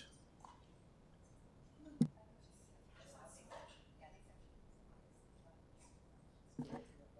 Yeah. You might be able to resolve this with the alternate recs right now. Yep, that's sufficient. It's really to go ahead with the granting of the fence exemption permit to the property owners here at 271 Valermo Drive, and that at such time as a replacement of the fence is required, the installation must comply with City Municipal Code Chapter 447, fences or its successor bylaw. Thank you, Mr. Chair. Thank you. Madam Clerk, we're okay with everything? Great. Anyone else wishing to speak? Seeing none, on the motion from Councillor Morley, all those in favor, any opposed, that item is carried. Our next item, EY 3110 69 Widdicombe Hill Boulevard Construction Staging Area. With the consent of the committee, I'm just going to ask that this be held down just while we finalize the motion on it. It should be pretty quick. Which item was that? Number 10. Yeah, we'll just hold that down. There's no speakers for it. We're almost there. Our next item is EY 31.15, which is Delta Street, Gamma Street, and Beta Street. Traffic calming, speed humps. We have registered speakers. Our first registered speaker is Rick Libman, and the note says video conference. The clerk staff is indicating that Rick is not online. Our next speaker is Leslie Jansen. Is Leslie here or online? I'm seeing a no. I'll ask, is there anyone in the chamber wishing to speak to this item? Seeing none, questions of staff? No questions of staff. Councillor Morley to speak. Thank you, Mr. Chair. I'm going to be moving staff recommendations on this item with thanks to the local community for their engagement on this opportunity. Our transportation services staff are recommending speed humps on Delta Street, Gamma Street, and Beta Street between Evans Avenue and Horner Avenue. They're proposing 15 speed humps on Beta, 16 on Gamma, and 15 on Delta Street. The estimated costs and of the total number of speed humps is included in this report. And we're also looking at recommending the reducing of the speed limit on Gamma Street from 40 to 30, which aligns with our citywide residential street speed limits. Speed humps on all three streets were requested due to persistent demand from residents. Delta Street, Gamma Street, and Beta Street are straight cut-throughs between streets Evans and Horner. We polled all three streets, as we always do, as part of our process to make sure that there is local demand and interest in this opportunity, and we have received a significant amount of support, particularly on Beta Street, where we have a really active community health center at Franklin Horner. which has a very vibrant seniors program amongst many other important community services, as well as Vincent Massey Academy, which again are both located on Beta Street. The poll results broke down by household. Beta, we have over 74% of residents in favor. And Gamma Street, we have 69% of residents in favor. And on Delta, we have 65% of residents in favor. We, of course, as always, have a handful of residents who prefer not to see speed humps in their street, and we thank them for their participation. But we do want to proceed with the support of the majority in this case, and again, moving the staff recommendations. Thank you, Mr. Chair. Thank you, Councillor Morley. Anyone else to speak on the item? Seeing none. All those in favor of the recommendations, any opposed? That carries. The next item, actually I'll check. Madam Clerk, do we have the wording for number 10? Great. So we'll just take a step back, one item. EY 31.10, 69 Widdicombe Hill Boulevard Construction Staging Area. Any questions of staff? Seeing none. Members to speak, I will speak, and I will move a very brief motion. So I'm going to move to adopt the staff recommendations, but of course, I would like to add one item, and that is that the Etobicoke York Community Council direct the General Manager of Transportation Services to temporarily pause the issuance of any new on-street parking permits on Widdicombe Hill Boulevard until such time as construction is completed on Widdicombe Hill Boulevard. And members, I will explain why I have moved this today. So the report before you provides for a construction staging area for a large infill project. You may recall that we approved this at this community council. It is an infill apartment building and a second infill apartment building on an apartment building site. Widdicombe Hill Boulevard has a number of apartment buildings along it, and it also has a really busy park next to it, Richview Park, which has baseball diamonds and soccer pitches.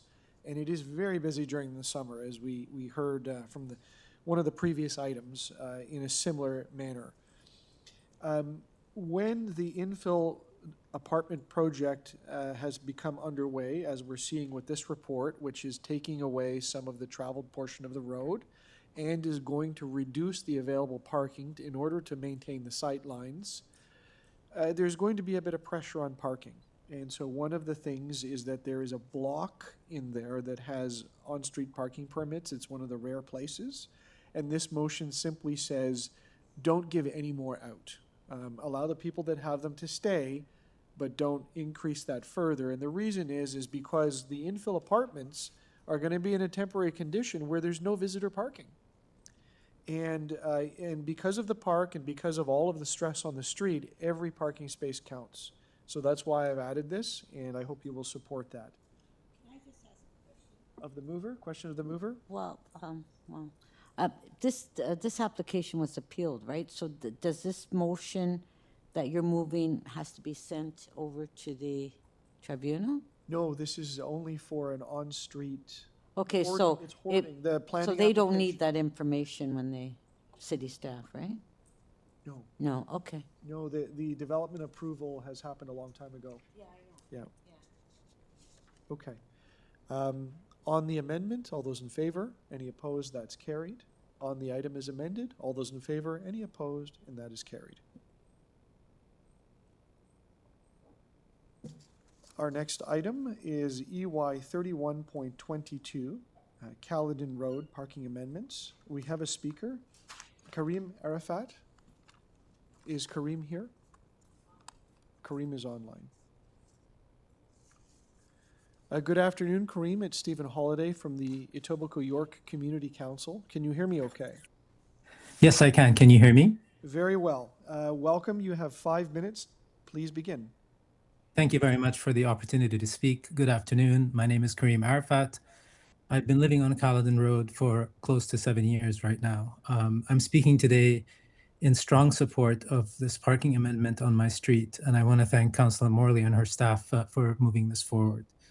The issue really has been going on since the point that I've been living here on this road. I'm the sole address currently on this road, but I also share the road with my elderly neighbors across the street who have an address on Grandview Boulevard. What might seem like a simple parking amendment has been a daily quality of life issue relating to Bishop Allen School that is across the pedestrian bridge from the parking lot of the Berry Road Ravine. During the school year, our street basically becomes an unmanaged parking lot for the students of the school. And also it becomes an informal pick-up and drop-off zone for the parents, with vehicles stopping, idling, turning around, adding chaos basically to our street twice a day. Also, the students who do drive to school come and park on our street from the point that school starts till school ends. This is also an overfill from the fact that the ravine parking lot itself becomes completely unmanageable and with no room to park whatsoever. This is aside from the fact that students drive at extreme speeds up the ramp from the ravine itself, honk, play loud music, which makes it absolutely impossible for us to traverse the street, or for any deliverable vehicles or any of our guests, or even garbage trucks on garbage day basically decide to leave collection on our street till the end of day after the school ends. This also is causing huge headache for my neighbors across the street, which thankfully, who I'm also speaking on the behalf of today, have not had to. The gentleman across the street is in poor health, and an ambulance has had to attend to their residents multiple times in the last while. And if this was the case during the school day, they would be not able to make it to their home. This is not an occasional convenience. It's a repeated, predictable weekday pattern that happens during the school year. We have tried everything in our power. I've dealt with the previous councillor in office relating to this. I've also been speaking to Councillor Morley's staff on and off for the past 3 to 4 years. We've contacted parking enforcement. We've raised concerns about the school. We've reached out to the principal. We've submitted a petition back in 2022, and we were told that enforcement and education would help. The reality is that without posted parking regulation, there is really no lasting solution. And none of these enforcement blitzes or educational reminders are really working, primarily because it's mostly students that start to drive in their final year of school, and new ones come the following year, and whatever education that is required basically doesn't follow through. I feel that the proposed restriction is also modest. This is not about preventing legitimate access to the street. It's about preventing all-day, weekday parking during the school period when the problem actually occurs. The request is targeted, practical, and I feel proportionate. I also want to emphasize this. This is not about hostility towards students or the school. Students need a place to park, and parents need to safely drop off their children. But a narrow residential street like ours with basically 2 homes on it has basically turned into an unofficial school parking lot and pickup zone at the expense of us, the people that are living on the street.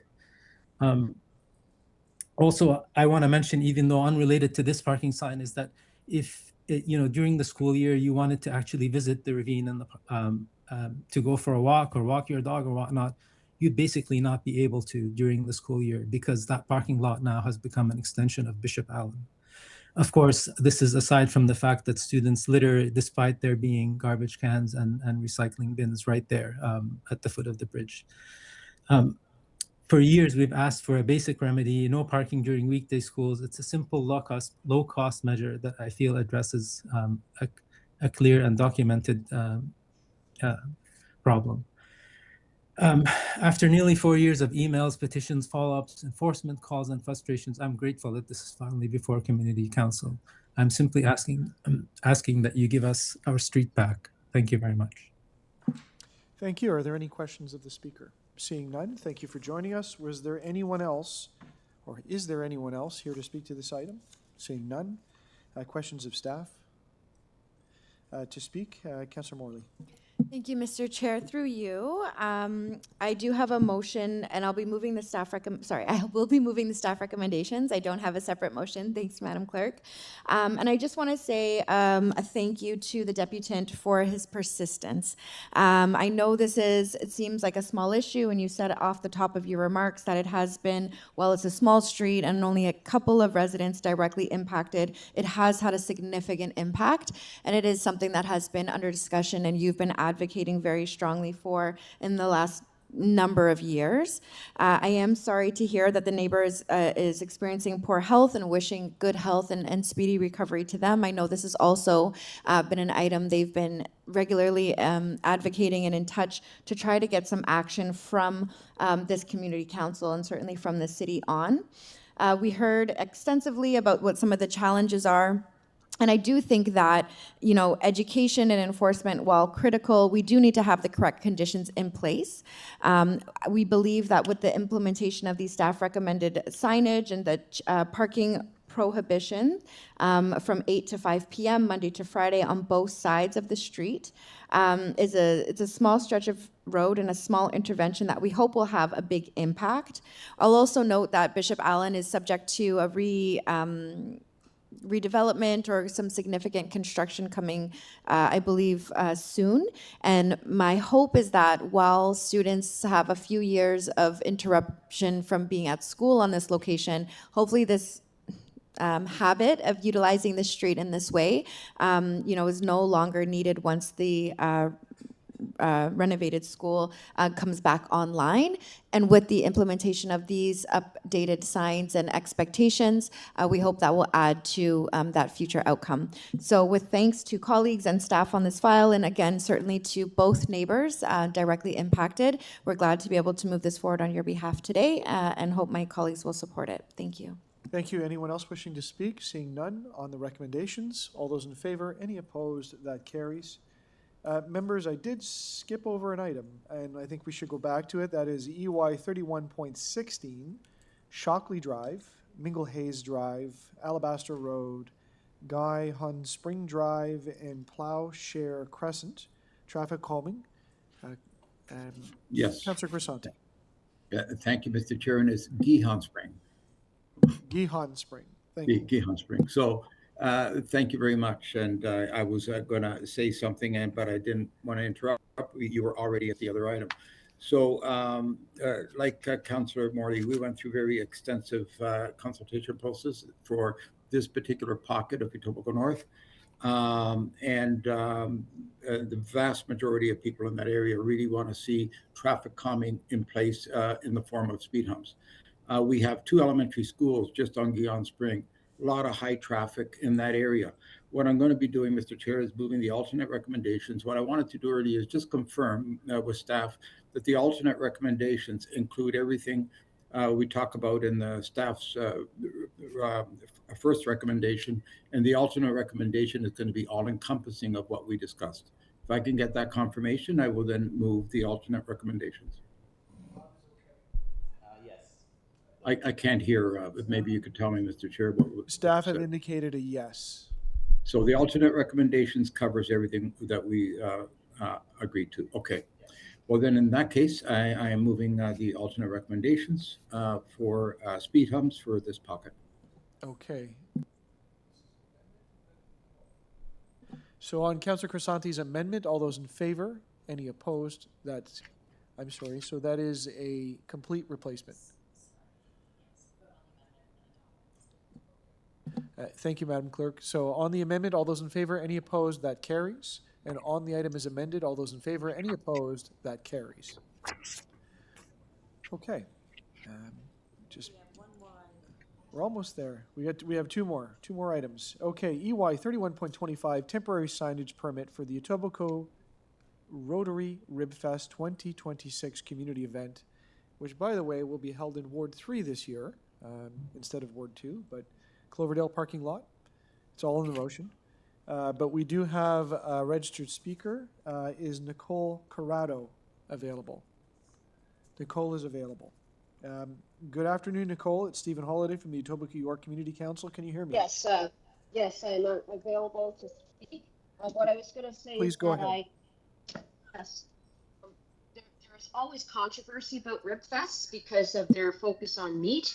So I would suggest that because the meat industry is very damaging to the environment and animals, I would suggest that on all your signage, you put disclaimers stating that this is, health disclaimers and environmental disclaimers on all your signage, and letting people know that similar to how you have disclaimers on cigarette packages, that you put disclaimers that this that meat is not healthy for people and that it is very damaging to the environment, and there's a lot of animal welfare issues Ms. as Crowd, well. I'm just gonna pause you there just to confirm with you, the content of the signage is not before us. So if I could just ask you to keep your comments Okay. to the Well, what I would content of the ask- item. I would ask that, I would prefer that the Ribfest not be advertised with signs. And I would also ask that if you are going to allow the signs, to also allow counter signage from animal rights organizations. Because if you allow the signs without allowing counter signage, a lot of animal rights organizations will probably put stickers and stuff all over your signs. Because I've seen it happen in Montreal. I've seen it happen in so it's inevitably going to happen in Toronto if you put signs. I know the kind of people who do this. It will get covered with stickers by a lot of the outspoken vegan groups will probably cover it with stickers if you allow the signs without putting some kind of disclaimer, and if you don't allow other signs from from vegan groups to counter signage. So that's what I would say. That does have to do with this, with allowing or not allowing the signage. That if you do allow the signage, it should have so yeah, the content of it will affect the signage, because it is advertising a controversial activity. Thank you for your deputation. It's going to gain controversy. Are there any questions of the speaker? Seeing none? Thank you. Are there any other speakers to this item? Seeing none, questions of staff? Seeing none, members wishing to speak? I will be extremely brief. Members, I hope you support this. As you may know, it is a very, very popular event in the Etobicoke York District, visited by thousands of people each year. So I think that these will help ensure that the event operates well. Thank you.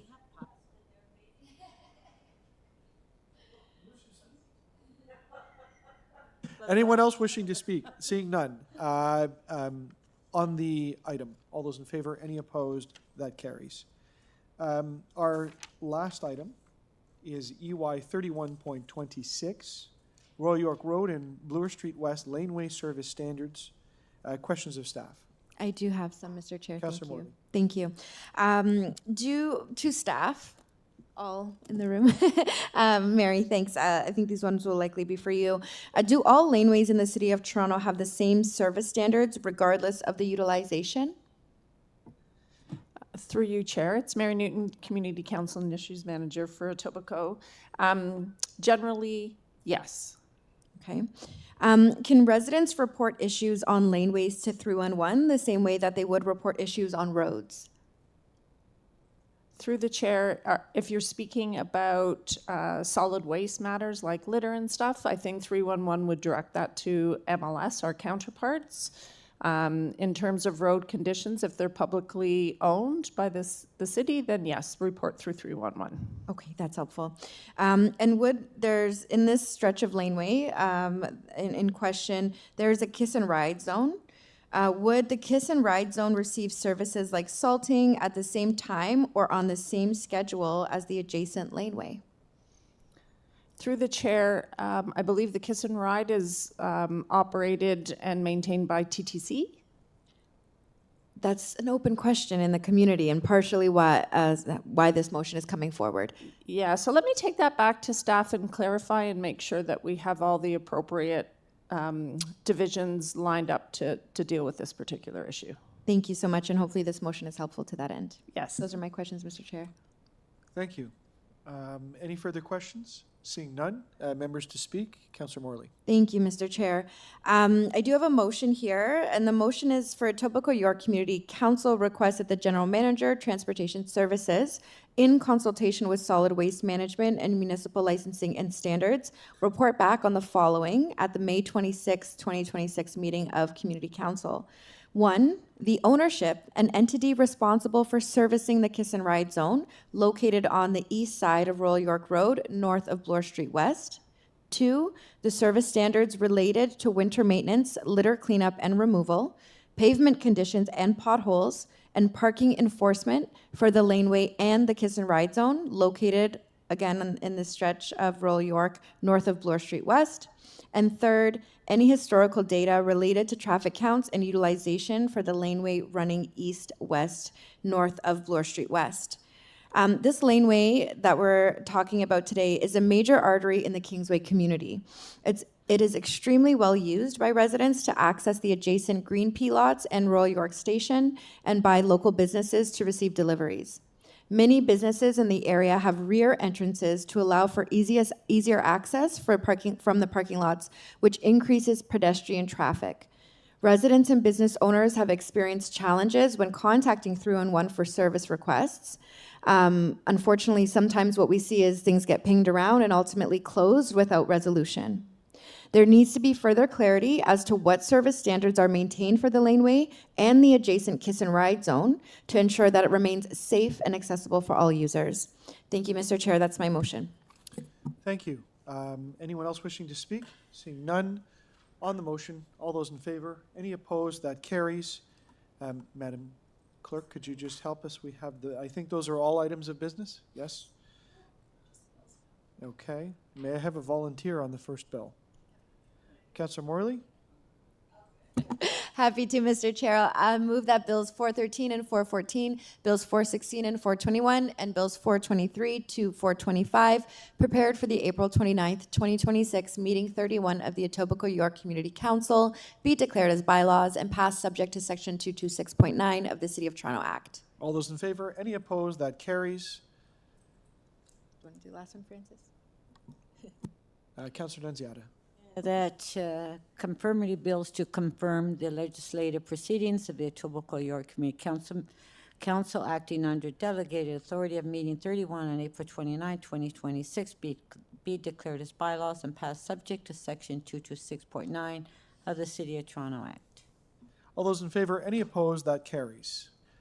Madam Clerk, all items of business. Therefore, the meeting's adjourned. Thank you.